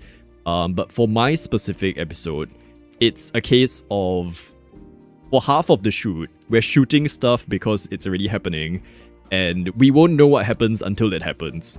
All of this will make sense when, hopefully, fingers crossed, the show gets put on air. As to why I'm saying, like, we don't know what's happening until it happens. But yeah, so again, lots of very meaningful learning experiences, I feel, so far. Yeah, and I can see myself doing this kind of work as like a long-term thing. Like, I feel it feels like the right balance of stuff. Like, I feel like creatively it's the sort of things I want to be producing, and I feel like it's meaningful stuff that I am producing, versus like Let me think. Well, let's say some aspects of reality TV or like advertising and marketing where I feel like it's a bit too commercial in terms of like media and stuff, whereas this kind of human storytelling just feels more like the kind of thing I want to do. So yeah. Fluid changing human moments. Yeah, like stories going on the fly. And it's so funny because I guess I realize this now that like I say like I'm into like this kind of storytelling and stuff, but I've never been someone who's too into fiction. So it's like if Rai was here, I would compare it directly to how she reads like so many like books and stuff about fiction and stories, and she watches so many of those like dramas and stuff, right? And like there's a certain kind of like dynamic that comes from that category of stuff that my brain just doesn't work with. So it's interesting to also learn that there's like this style of storytelling where it's really just telling a person's life as it is, or like the circumstances that they're going through as it is. And like to find this space and it being the sort of thing that I want to do, it's nice. Like it's kind of connected the dots for me a lot. Like with this revelation of like, oh, actually a job like this exists, because growing up, I thought one potential career direction was that I wanted to become a journalist. And then I got scared by it because I was a bit like, oh no, what happens if I'm like covering news that's really like rushed, and then I'll be spending my entire career just rushing around. Oh no, what happens if we're covering sensitive topics, all of those things. So I kind of got intimidated to like pursue journalism. But essentially what I'm doing now is journalism. It's like video journalism. So you're balancing both kind of like telling a story, reporting on stuff, but mixed with this kind of creative process of presenting it in a video form and making it like engaging and entertaining for people. And if anything, that's the one thing I hope I can do for this project. Whether or not they continue working with me, I just want to try my best to tell the story in a way that, I don't know, makes people feel something. So fingers crossed that we can do that. I will let you know. The episode's supposed to be out in March, which is actually quite a long time from now. But yeah, I hope it goes well. is what I will say. Okay, what have we been doing other than placing down lots of random buildings? Let's do this. Okay, so we've done a second stretch of shops here. I worry that... Oh, no, I see the problem. Okay, I've made a mistake. We were supposed to do the trim as well, which I didn't add for this second stretch. And that's why everything was looking so narrow. Right, let me fix that. And then we'll continue. Is it this one that I used? I hope it is. No, it's not. Okay. Halve. Is it this one? Yeah. Okay, it's this one. So we keep going up to here. There. Okay, so all of these buildings essentially now need to be shifted. Which is... it's fine, we can work with it. Okay, although this one, we need the smaller version, I think. There's no space for this one. So that I can have a bit of a gap for people to kind of like go through and then park their cars and stuff. So just there. That can be a little alley. There we go. Or should it be on the other side? Actually, okay, no. Undoing what we're doing. I will have the access point on the other side of this road. Because otherwise there's too much happening here.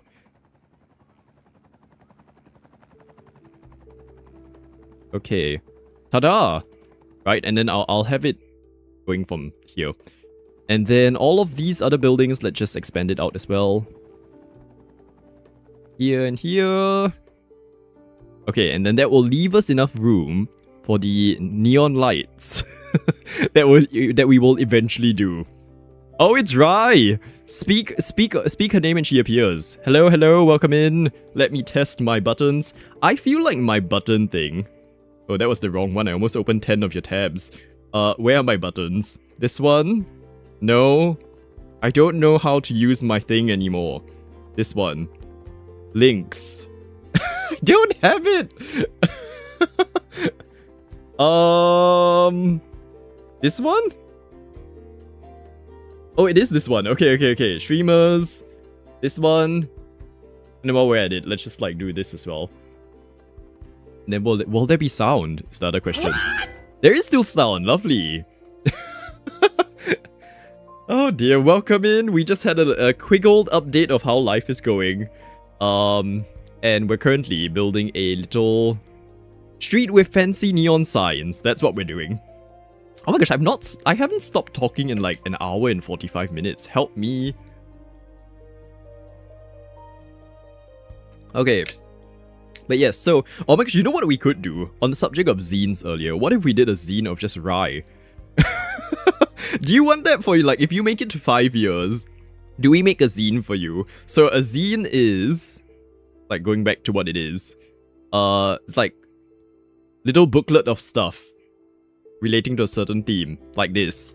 So we could have like one, oh my cursor's not there, like one picture per in like highlight moment of your career. That could be something. And then they gave like a little sample of this black like plastic tarp in this zine.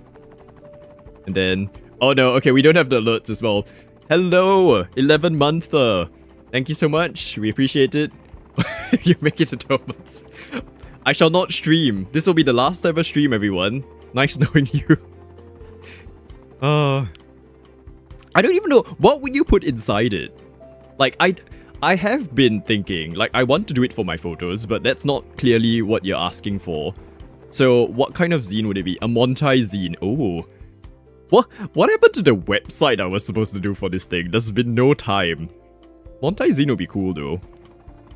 Like, I'll be surprised if this city actually comes together before the game either destroys it or it gets too, like, bogged down. Thankfully, the new developers of this game have been doing a lot of work to optimize it, and I do feel like the game's running quite well. So hopefully this means this game continues to survive for another 200 years by the time I get round to building it. Food, Google Maps slushies. Okay, so we've talked about food today on stream. We've done the Google Maps thing. Oh, actually, wait. Let's show you that. Oh, wait, I've shown you the food, right? Have I? Like, the reason why I said to go to Bangkok? This thing. This dish. And then you eat, like, pork belly that has the crackling on top. So, we've talked about this. Oh, I've closed the Google Earth thing, but we've gone on a little street view extravaganza. Do we have any mood? So, I have an unfortunate update, which is that we did not end up visiting Mudang on this trip, even though we planned to. we even had the car rented, and we did use the car, but we ended up going to other places because there was just like no time. So unfortunately, no hippo visits this time. I know, I was really, like, it was really disappointing. But also, if you are into keeping up with the life and times of Mudang, it is almost their 2nd anniversary. And to celebrate, the zoo is actually selling tail prints of Mudang. I think it's for like $999 US or something. So if you're into supporting the zoo through that kind of thing, you have the option to do so. And you can now, I think, book for tours. Not even a tour, like a guided experience. Where you actually get to like wash Mudang or something. Like it's part of the experience. Like you can actually get up close and personal with the hippo itself. So maybe that will be next year's trip. Oh dear. But okay, in its replacement, or in its place, we did go to a seaside restaurant and just like have food. And oh, there was this really lovely kind of like banana cream crepe thing. I don't have like a picture of it, but Neither do I even have the picture of the place because it was so far out. Let me try and find it. Essentially, it was like, but like a crepe, whatever it's called. Where is it? I need to find it. It was really good. And then there was like chocolate in it, banana as well. Is it here? So we're gonna like, wait, let me just at least adjust the view so you get like to watch the city moving while I do this. Okay, there we go. I need to find it. It's worth mentioning. Hang on. Please hold. I'm finding my... Not initiated by me, but I'm finding my spreadsheet of itinerary stuff that we are doing. Or we did. Trip folders. Here. 999, I think. I might be wrong. So that thing is called... Can't find it. Where is it? I don't see it.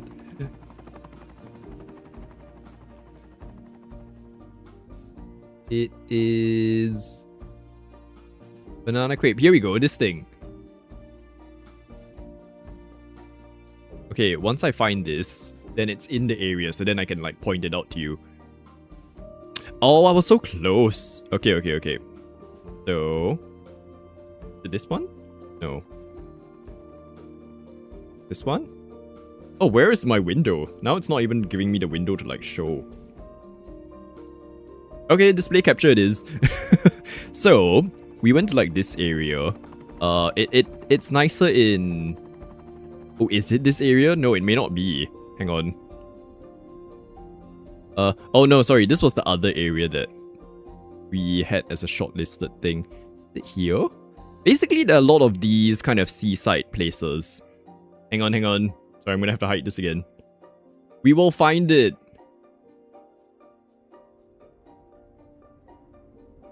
That's what you're here for, right? On live streams. It's just like 3 hours of me just being like, hang on, I'll show you stuff eventually. I think it's this one.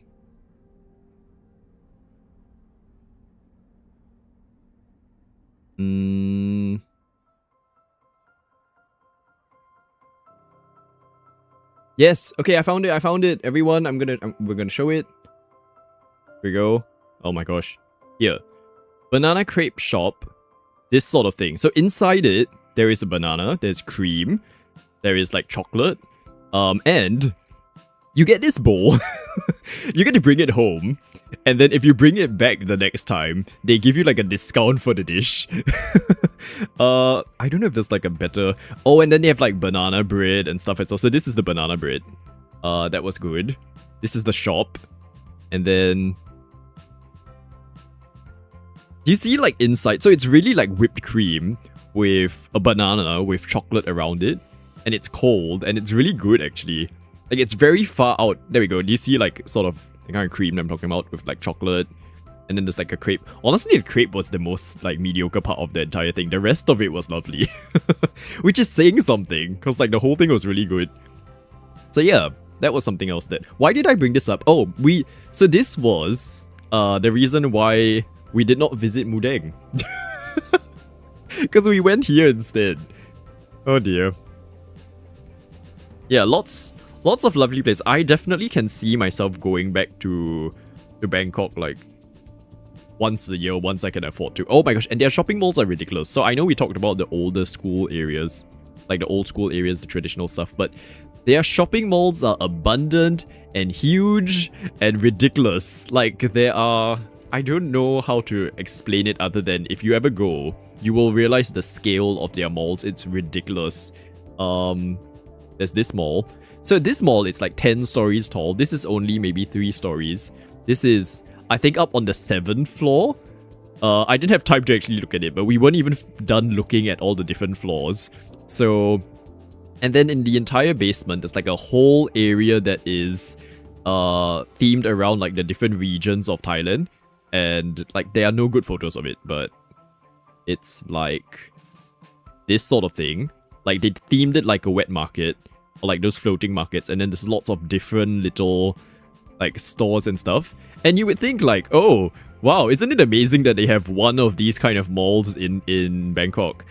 This is like one of maybe 5,000 different malls that they have of this scale. So there's like this one, and then they have a department store brand called Central. So there's Central World, which is like another mall of its scale. These don't do it justice in saying like the size of the mall. But essentially, think like a huge shopping mall. And then right next to it, there is a big supermarket. There is... Oh, there's Gaeson Village, which is another huge like shopping mall thing, which I've actually not gone into. I've been next to it twice now. And it looked quite cool, but also full of like fancy brands that I wouldn't actually buy stuff from. Then there is this other huge mall right next to the big other mall that is equally big. Like, it's ridiculous the number of things that they have there. And they're all, it's not just like, essentially in Singapore, maybe we'll have one of these kind of huge malls and one of these big shopping streets. They have like 5 at least in different areas. It's quite ridiculous, but it's also really kind of like fun to just go there and... Oh, okay, here, more pictures, I guess, of the big mall. That's how big it is. 10 stories. It's like a big block, which is fun. Yeah, so it's nice. I would definitely just go back and have fun again. Once a year when I can afford it. Oh dear. Although at this rate, I'll be told off for not going to visit Australia instead of like going there. Anyway, so yes, that is actually influencing like the way Montai is being developed now, I feel, is because now we've got the old street stuff coming from that experience. And then I do want to build that kind of huge shopping mall somewhere, and I'm thinking along this stretch. We don't have space, honestly, but the good news is, wait, I'm gonna save before we show this, because sometimes the big buildings kind of ruin things. The good thing is, since last time we streamed, people have been uploading a lot of huge shopping malls. So I'm just gonna... What we might do is I will actually place them down and then we're just gonna reload the game, because it will be easier to show that. This one, I guess? Oh, and then now when I want it, I can't find it. Okay, game. That's the small ones. Might be this one. Okay, that's one of the smaller ones. We've got this one. We've got... These are the small ones, by the way. I will find the big ones. That's also the small one. Ah, okay. So we've got 1, 2... Did I place this one down? 3... 4... Yeah, they're getting, like, bigger and bigger. This one's not so big. 5... That one's the smaller one. And 6. That one's small. 7. Yeah, so essentially, we'll be fine. Okay, that's huge. We'll be fine when it comes to having available assets for the huge malls. It's just which one do we place down. But can you see what I mean? Like, versus our tallest buildings in the area, which are here. And then that's the tallest building I'm aiming for. Look how ginormous these malls are. I think they're all actually malls in China. Like, I'm not familiar with any of these. But yeah, when we're ready to make our little huge shopping area, I think that's... We've got options, essentially. Like, the bigger question is, do we have space for any of this more than anything? Okay, let's reload. Reloading this one. Oh! Ah, here we go. Okay, because it was auto-saving. Thank you, game, for actually auto-saving, unlike the previous game. Okay, oh, also while Rai is here. So, what are we doing with the Minecraft server, by the way? Because I thought we were gonna reset it, but apparently now we're just gonna, like, reload chunks or something. So, because I don't know whether or not to just... Like, if we're resetting, I'd rather just wait till we reset and then maybe that's when I start to, like, build again. But if we're not resetting, then I'll be more inclined to maybe continue. So, just asking live in public, just in front of everyone, what your plans of the server are. Although at this rate, I don't think I'll have time to like do much until at least September. Oh, look at all the people going through this area. Oh, and look at the tram. There's people using the tram.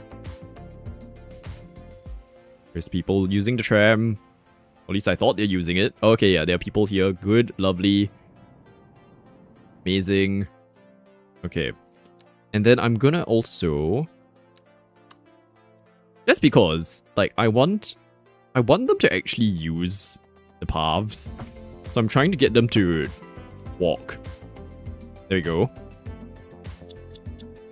Reload chunks. Oh. Okay. I have no idea how to reload a chunk, by the way. Like, I'm happy to do it. It's more, I have no idea how.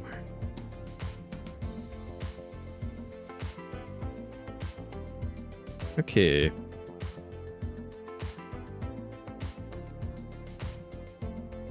Oh, we have work questions coming in. I'm gonna have to reply that after the stream. Okay, how long have we been going for? 2 hours. So, okay. Because my plan today was stream a bit earlier, go for ideally our usual time, and then I'll have dinner after this. So we can go for another at least half an hour. In case anyone has plans like sleep. You have to lead them in the world. Oh. Ugh. That's not gonna be... I think it's... Like, the annoying thing as well with Realms is that, like, it has to be done by one person, which becomes the, like, the Realms owner. And then that kind of, like... I feel like it becomes inconvenient for the Realms owner to have to keep being, like, the one that does it as well.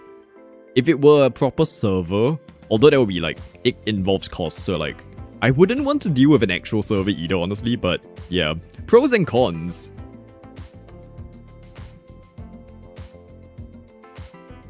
Okay, I don't know if I can even fit any more. I want to do more signs. But it's also like, are we set on these being our buildings? I guess we are, right? Okay, let me at least maybe fill in this last gap. What questions?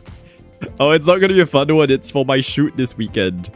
And I was explaining earlier how, like, the story I've been assigned to is a bit different from the kind that this team normally does. And so, me as the newcomer has been having to do a lot of figuring out how to accommodate a slightly different shoot. Which has been interesting. Okay. Let us... Oh wait, sorry, I'm looking for buildings, not these things yet. Okay, 2 more buildings to fill up this area, and then I can do up my signs. Riley Kias Gaming, hello, where have I been? I've been living real life, unfortunately. I hope you've been well.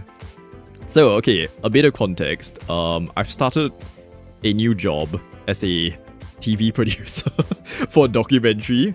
And yeah, the last few weeks have just been me kind of like figuring that up. And then the weeks before that, I was on holiday. So that's meant that there have been no streams, no videos, no nothing. I've just been a disappointment to everyone in the virtual space. But it's okay, I'm trying now. Oh my gosh, that's so funny. Oh, should I use it? I like this building, but I'm not sure if I want to use it here. A bit like invasive for all these balconies and stuff, right? Maybe like this. So we'll have it behind here. Okay. Let's see.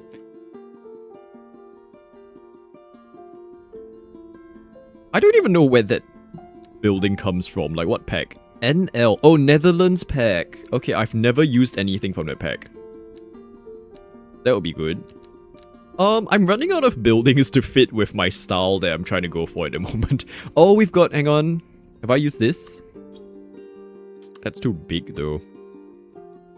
Thank you very much. I appreciate it. I'll work harder to kind of, like, incorporate myself back into the online world.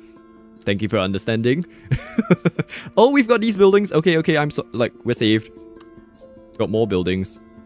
But once again, they're all huge. Need like a flat facade that is also not too... Okay, I guess this one's fine. Not ideal. But we will work with it. That's the line that Granny says I always say. I've become a bit more conscious about it since she brought it up. If you think I haven't spent every opportunity to be like, oh my...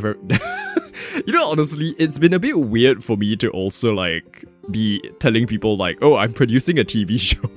It feels so, like, who is he nowadays? Like, because I've spent my entire life being like, oh, I do freelance, and then, like, people will be like, oh, what kind of freelance? And then, like, oh, video. And then, like, oh, what kind of video? And then, like, people still don't get it most of the time. And then now, the moment you say TV, they're like, ah, okay, some kind of influencer or something. Oh, nice building. Have we cut out, by the way? My YouTube stream has gone, like, no data. Where did this come from? Luxury Tower Residence. I like this building. Okay, no, I think we're back. That was just probably on my side. There go the sensors being like, don't talk about your job. It's okay. Thankfully, I'm allowed to at least say that I'm doing this. Oh, nice building. Okay, but once again, it's like in a place where I have no idea where I would use it. Let me place it here first. Okay. Still left me lovely, or unfortunate, depending on where you stand on these issues. You love hearing about my job. You came in right after I, like, was doing my whole yap, right? Okay. I'll have more probably after this weekend, given the context of the shoot. Nope, can't hear you. Oh no, what a shame. I might have to refresh Troy, so please hold. I'll come back to you. Also, welcome in. Oh, should I use this building? Let us... You're getting a bit... Oh, actually, no. They're all kind of the same height. So we're fine, I think.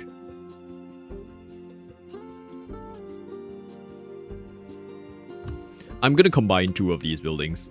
That's what I've decided. Like that. I don't like it, actually. But it's fine. I think once we attach some shops and stuff at the bottom... Oh, hang on, wait, there is a building. Although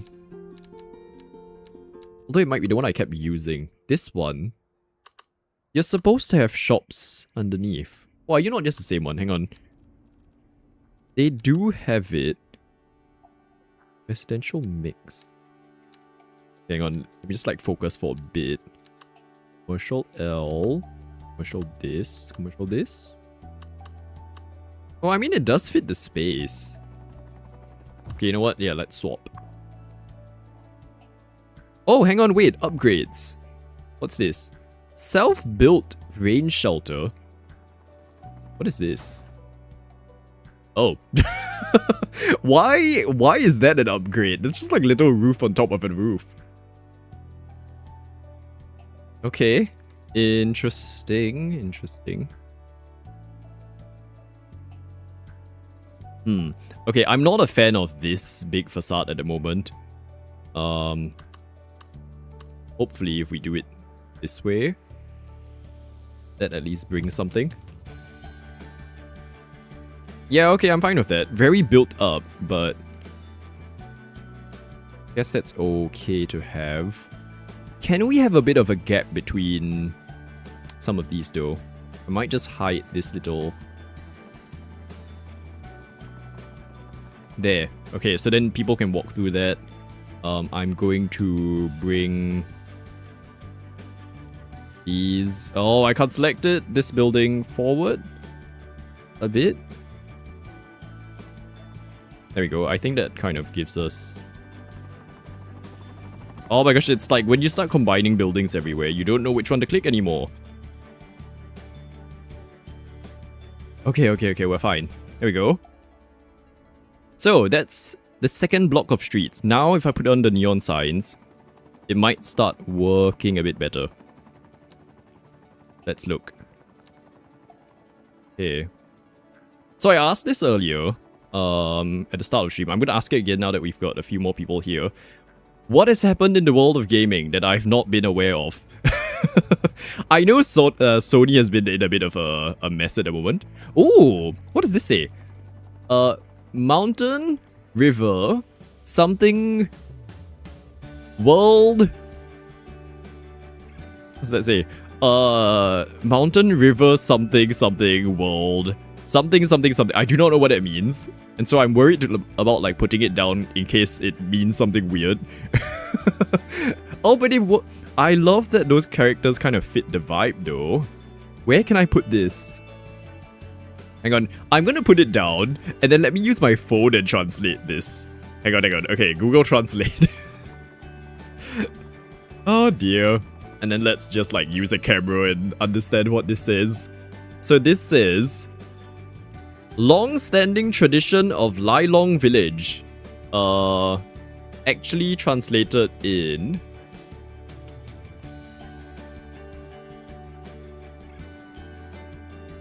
oh, it's me. Hang on. Why is my stream playing? Stop. I'm not watching myself on stream. Hang on.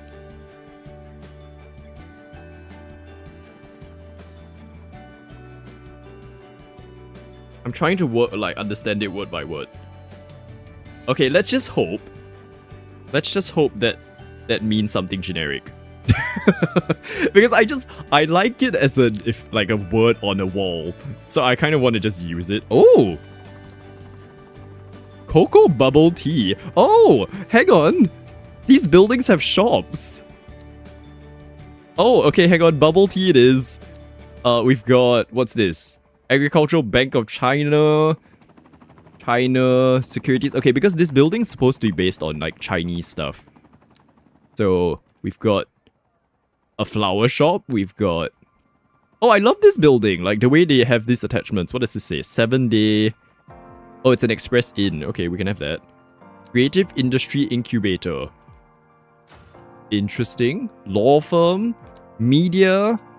Global travel. Okay, sure, we'll have that.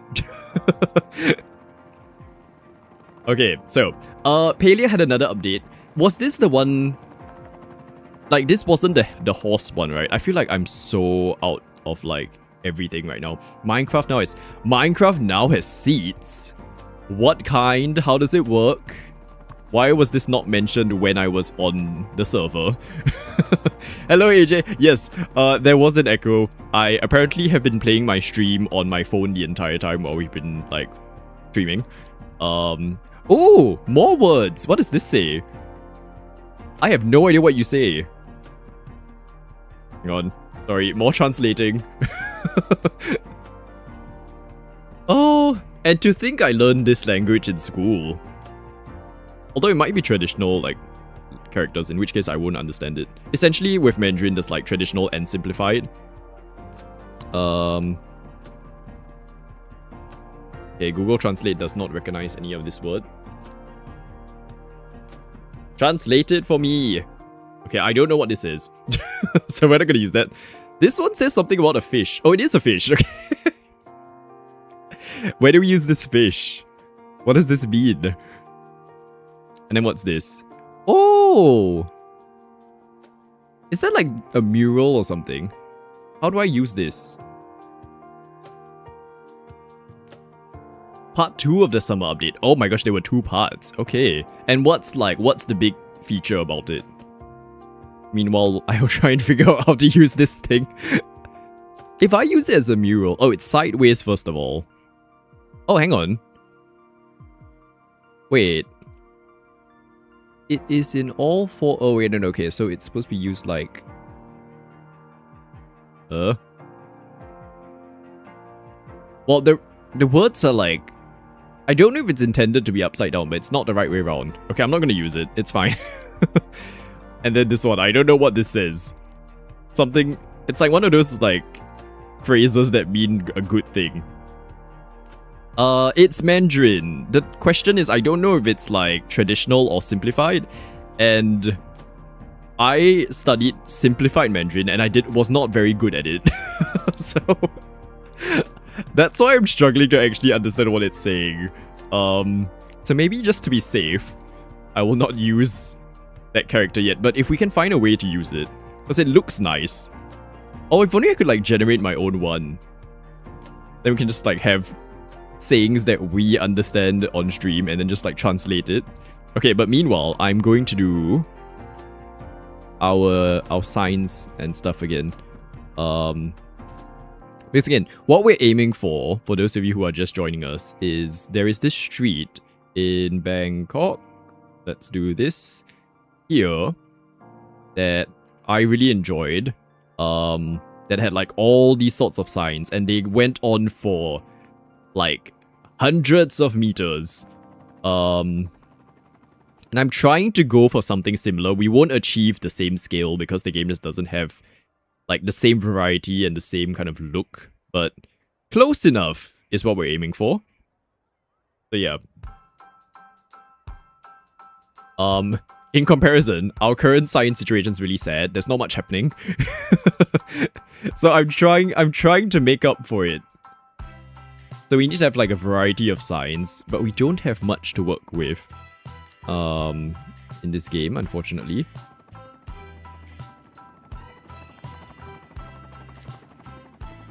My hope is that eventually people will kind of like, they will upload more of those kind of like neon signs. And then for now, we try our best to replicate that look. Okay, large signs. We went through all of this earlier. I have not actually been paying attention to the specific signs we're placing down. Maybe I should just use the random, honestly. Because then I don't have to like worry if I'm clicking the right thing. Hang on.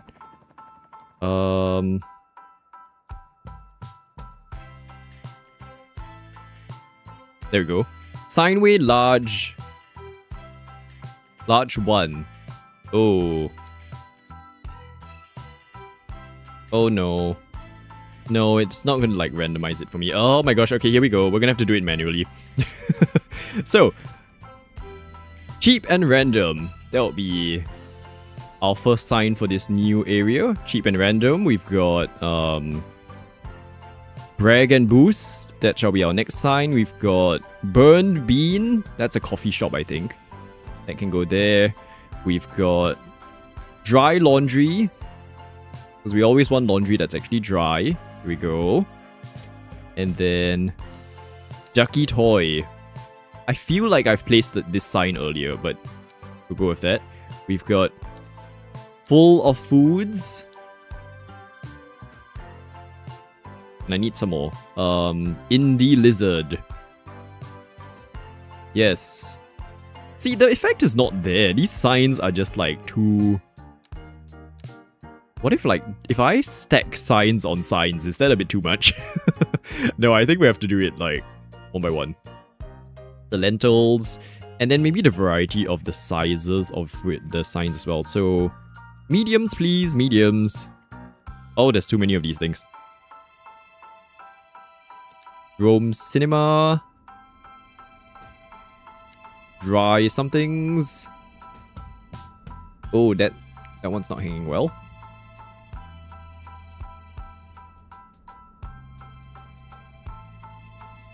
Okay.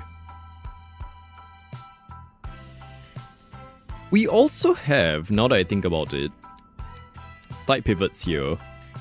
We also have these lantern things that are actually in the game. Does it... Oh, actually... Is there a version that's long? Oh! We might have something. Hang on.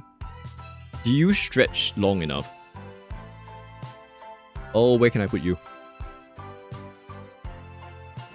I can't tell. Oh, it does stretch long enough. Okay. This is good. This is good.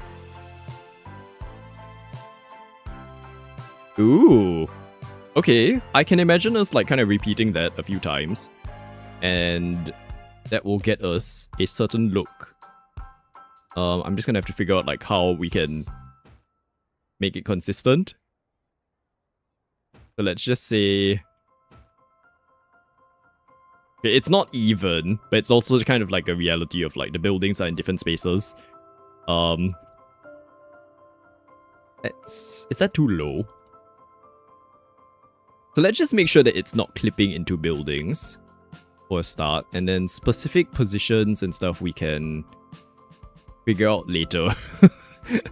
So, because again, I just want to get the vibe going to make sure that this is worth doing. Chinatown, essentially, yes, like a old street. a traditional street. It just so happens that the assets available for this game are all like Chinese style, so might as well make it a Chinatown at this rate. There you go. Oh, that's quite nice. I wonder if it's a bit low.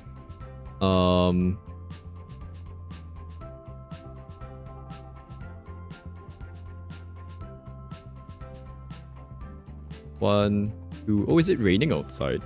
I heard like booms and stuff.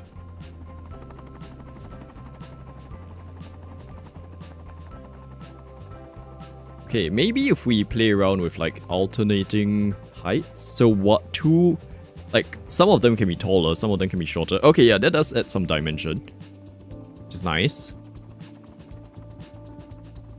And this can be a good alternative to the whole like neon sign situation while we... Oh, hanging ones. Does that become too much? I feel like that becomes too festive, so maybe not. But we can definitely clutter with more signs. More signs, more signs. Let's do... Oh, and then like... It's one thing to have the ones that are facing the street, but we should have ones that are actually leaning against the building as well. What I'm saying is like, instead of the ones that stick out, we need some that are like this as well. Ooh, okay, many signs. God, even for me to like scroll through all of this, literally there's so many. Okay. Shikusa... I have no idea what all of these are. Tattoo Studio, sure. We'll go with that. Sun Asana. Yes.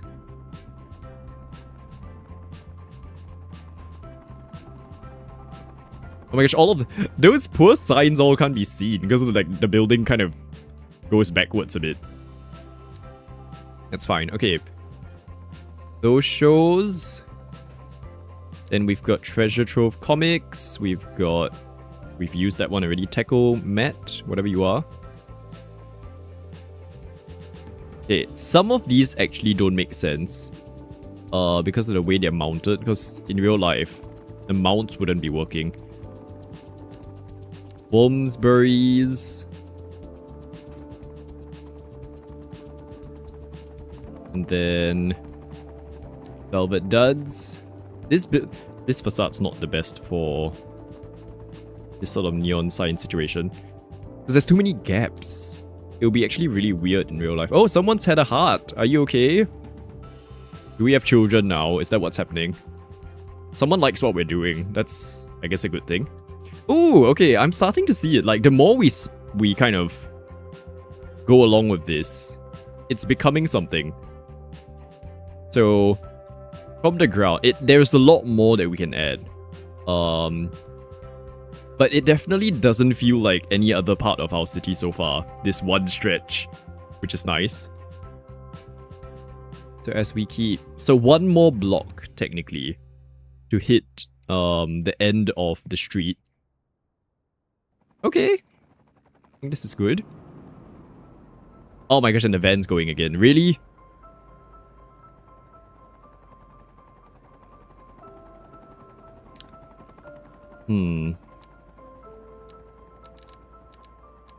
Okay, buildings-wise, I'm satisfied with where we are at. I think now it's more like the shop fronts and stuff. What can we do when it comes to that? My Starbucks Reserve. Oh, okay, wait, that didn't work. Shop front? Is that what it's called? Shop front. Storefront. There we go. So, oh, it is raining outside. Okay, I have to be mindful then. Because that was thunder. So if it gets worse, we'll have to call it. Although it's almost time to call it anyway. Let me just place now a few of these shops. Actually, no. I want, like, the Japanese ones. I feel like they are more fitting for this area. But they're also really tall. So... What's this? Snap to an off. Surface of an object. Yes, this thing.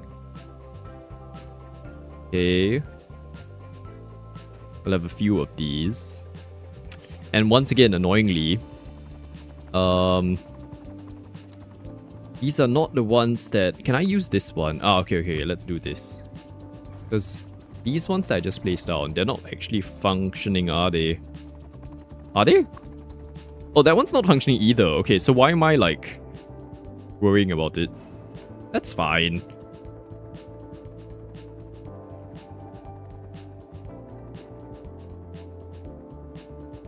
You just mesh it up for now. That's fine.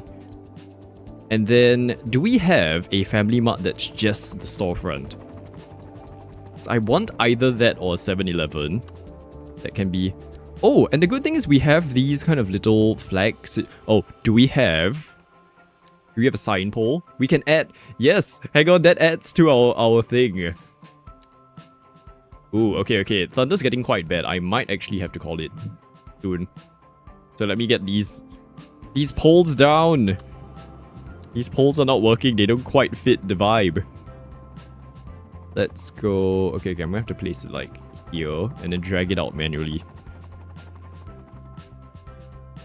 Oh no, that doesn't quite work because the pole actually is like the ground pole. Okay, that's...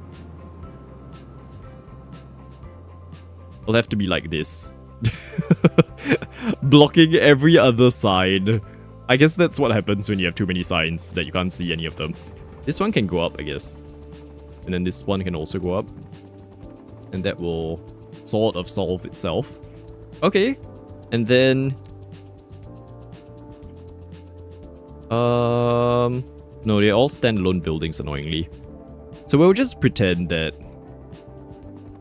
this one's the family mart, I guess. Can I have like a sign that I put in front of... Ooh, no. Family mart pole. Oh, this one's nicer, actually. It's fine. Okay. Let me save. And then... we'll keep going. Despite the thunder.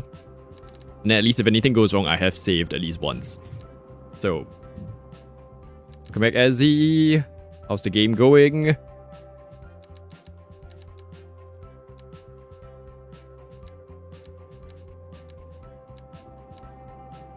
But yes, how lovely to have done a stream after like how many months it's been.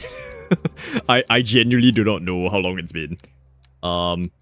Unfortunately, it will continue to be like a question mark for the time being. Although I do feel like I definitely after next week, I won't feel as stressed.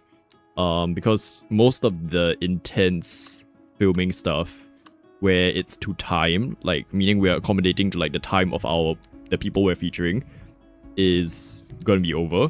And then everything else I'm arranging. So I hope it will at least wind down a little bit from there.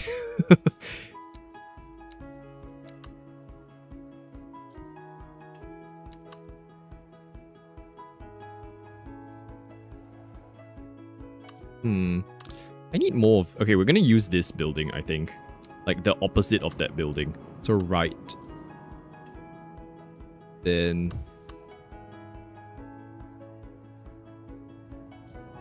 Oh, it's actually looking really lovely. I'm quite happy with this. This random thing that we've... Like, there's the tram, and then you walk through this area, the further you go. I mean, there's still people driving along the street, even though they're not supposed to. But we'll live with that. If we keep these lanterns going, that would be nice. And then once this whole thing populates, it'll be a fun little part of the city that just isn't like any other part, which is quite nice. It's been fun collecting ores. What are we playing, Azzy? How lovely to have a Rhyme Menorah around after so long. How's the TV show going? It's been very busy, but also very fulfilling. So yeah, like I feel like I'm reaching a part of the work where I sort of have a better understanding of what's happening.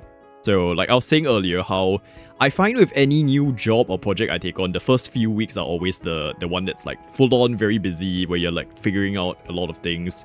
And the learning curve of this project has been very steep because you're going from just like online casual videography to broadcast where there's like very specific expectations and standards that you have to follow. And like producing to a specific number of minutes for your show as well, which is like, wow, okay. If we're on stream and we just feel like going either longer or shorter, we just go, right? But you know, like TV has a very strict like 22 minutes runtime sort of situation. So yeah, that has been interesting to do, but I feel very... It feels like the kind of thing that I see myself doing in the long run. That has been a good, like, thing. Ah, okay, there's stuff scratching in my roof. Do we hear that? I'm wondering if my mic can pick it up. So I've got this, I have a hollow roof in my house, right? And every so often there is this, like, animal that comes in and just, like, starts scratching on the roof. I think because it's raining, it's decided to, like, seek shelter in it again. Because usually it starts scratching a bit later in the night. Are we able to get your autograph now? I don't know if it's worth anything, honestly. You can if I ever visit. Oh my gosh, look at this, like, rundown building. It's actually quite cool to have it somewhere. Maybe just here. And then that can be a... This can be a gallery. I saw a building like this in Bangkok. That they turned it into, like, a very grungy kind of museum, which I thought was actually really cool. Although now I've just lost where it is. This one? Oh, does it go higher? Okay, no, the others don't look like particularly Asian, so I'm just gonna leave that for now. Are you getting notes from the network? Yes. So, they have been helping me with, like, all of the things, and I did tell them that because the story they assigned to me is a bit different from their usual, like how they usually shoot, I did tell them, like, I don't think I can, like, we need to realign on deadlines and stuff because, like, it didn't really make sense for the project, and they were okay with it. So I'm quite grateful that at least there is some understanding there. Oh, that water was funny. Okay. Yeah, so, okay, we need to figure out this area, like this part of the buildings, this area as well. Definitely road access is needed on these sites, so that, like, cars can go in and stuff without disrupting pedestrian ways. This little corner I feel could do with some stuff as well. Otherwise it's a bit odd. Okay, and then let me just get these surfaces. I'll fill in this area, we'll put some cracks. And then I think that's about time. Because I actually do need to, like, do a bit of work tonight as well. So I'm gonna get dinner and then, like, do some work and then just have a rest. Get ready for the shoot on the weekend. Oh my, the scratching is quite bad today. Can we actually hear it? Like, I'm very curious. So when I'm not speaking, it's not scratching, which is kind of annoying. So I doubt you'll hear it, like, unless you're hearing it in between what I'm saying. Okay, floor cracks. There we go.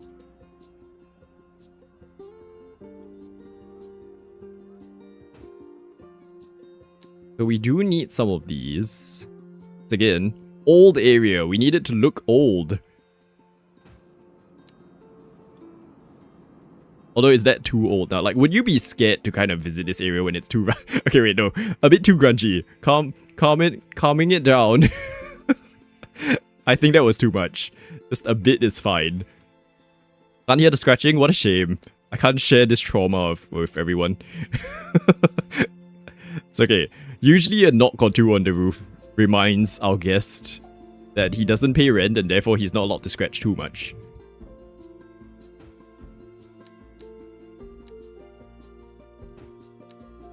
I need, like, cracks and stuff. Where did they go?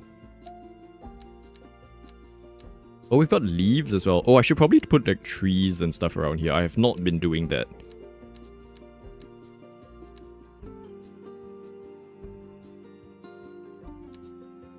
How do these... I don't know how to use any of these anymore. Like, they used to... Ah, okay, this one. Bit too much though, isn't it?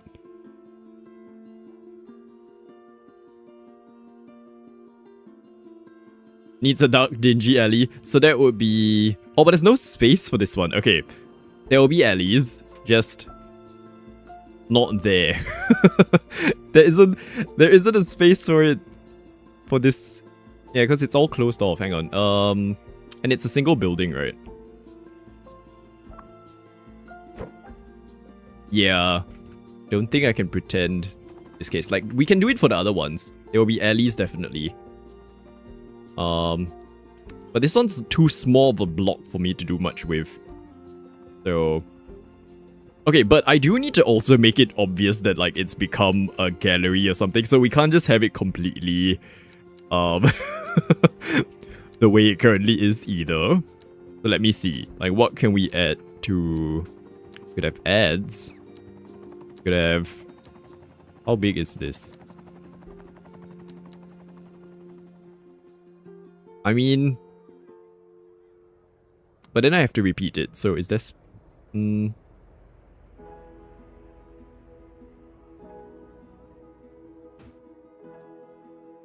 Okay, one of it there. And then we'll have... Oh my gosh, imagine if I started putting this sort of stuff on it. That's horrible. I just need a sign, like some kind of sign that suggests that it is a repurposed museum thing. And this is where that mod I mentioned at the very start will come in. Oh my gosh, let's make it a McDonald's. Why not? Oh dear. Well, a lot of this is like generated art, so I'm trying not to use it. It just happens to come with the packs that I get.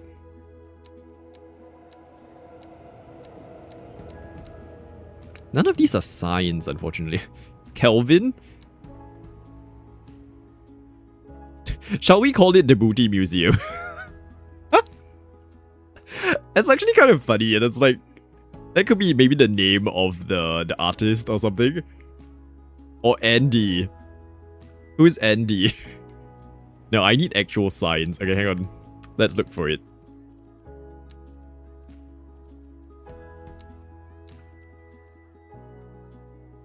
The amount of detail. It's funny that you say that, because I feel like I watch other City Skylines people and like, I feel like I leave out a lot of detail. Like, I try to do it, and then I'll get like distracted or run out of stuff to do. And then they really spend hours just sitting there being like, I'm gonna decorate this one small area. And like, I'm definitely not to that standard. Like, I try my best and then I just like run out of ideas. I need a sign. What are the signs? Oh, wait, hang on. Are these? These are... Okay, no. Airbnb billboard. Oh, actually. Put this somewhere. Too big. Too big. Nowhere to put it. Small, medium. Okay, no. Any of these? There are actually a lot of these things. Oh no, these are the same ones that we just looked through earlier. Okay, nope. Can I have like a large neon light perhaps? Oh, sign, neon, large. Okay, let's use one of these. So, anything that looks like a museum. Oh, we're 60 some smell and blast. Chinese.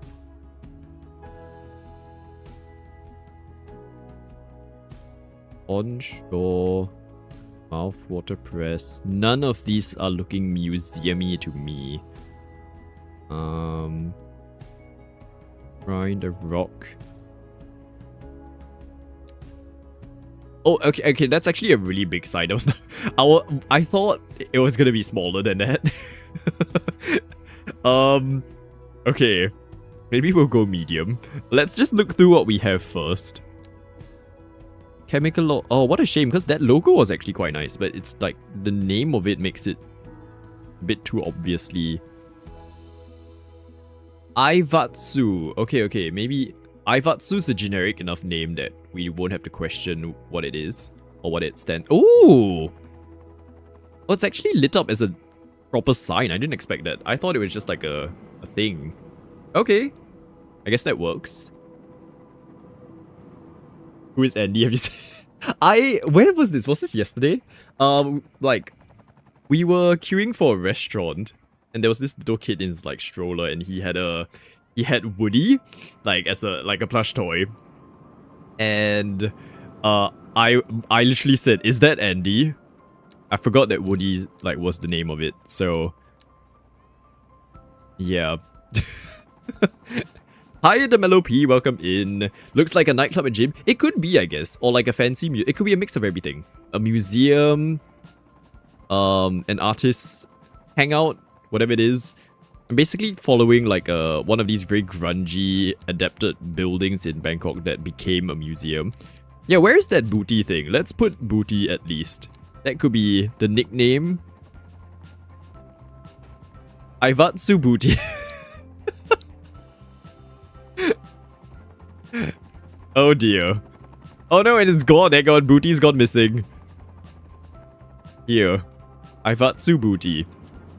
We do need doors actually, because now there's like this weird gap.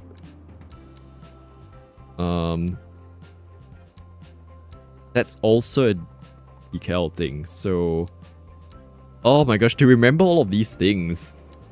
Large residential. Okay, where is large industrial door? Do we have that? There's too many things in this game. Okay. Industrial door. Does that exist? Oh? Apparently it might. No. Okay, that's fine. I'll find it off stream, I think. Okay, so let's just give ourselves some time here to just like observe what we've managed to build here. So we started with the first block near the tram station. We've got like little old Chinese gate area to signify this stretch is slightly different. We have our first kind of few buildings, which I really like these buildings, especially because you can upgrade them with like bubble tea and stuff. Although, at this rate, there's already one bubble tea shop there, so I can't like keep repeating it. Then we added on the other blocks, and so far so good. Okay, and then it's this part that I'll have to keep like expanding upon. But yes, very interesting part of Hammerson Pier, I think. I like that it's kind of integrated to the tram. Oh, and then we've got these other buildings as well. So some of these kind of... This one, which I've never seen. It's a Japanese low-density business that's like a box-shaped sort of situation. Then we've got some of these old buildings as well. That kind of fit in. I'm not sure where else we'll use it, but at least we know that it's there. And then... Did we do anything else today except yap? Okay, but I'm gonna walk through this fight. Oh! Taking pictures in the not ready part of the neighborhood. That's good as well.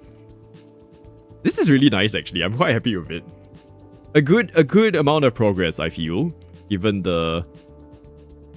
Oh, will I make the bus? The bus is coming. Will it? Oh, it's moving quite fast. There's no traffic lights, which is a bit of a concern. Oh, we've missed our bus. Okay, that's fine. We'll just keep walking. So through this part, which I will have a lot more neon lights. And then we'll explore... Oh, I wonder what this looks like at night. Can't adjust my time though, because it's fixed at the moment. Then walking through this, events coming our way, which is always safe. Then walking through here, through to the gates. Walk faster! Walk faster, I need to have dinner. Okay, and then we've got like all these smaller alleys that we can also kind of detail over time. That adds more interest to the space. And then crossing here, to the main area that leads to the existing part of Hammerson Pier, with the tram stop over here. Lovely. And then that kind of connects to what we've done previously, where there's the tram line along the waterfront.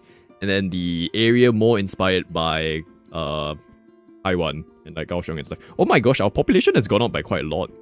So last time we were at like 30k. Now it's 37, and I've barely kind of like expanded anything. So it's definitely the game kind of optimizing itself.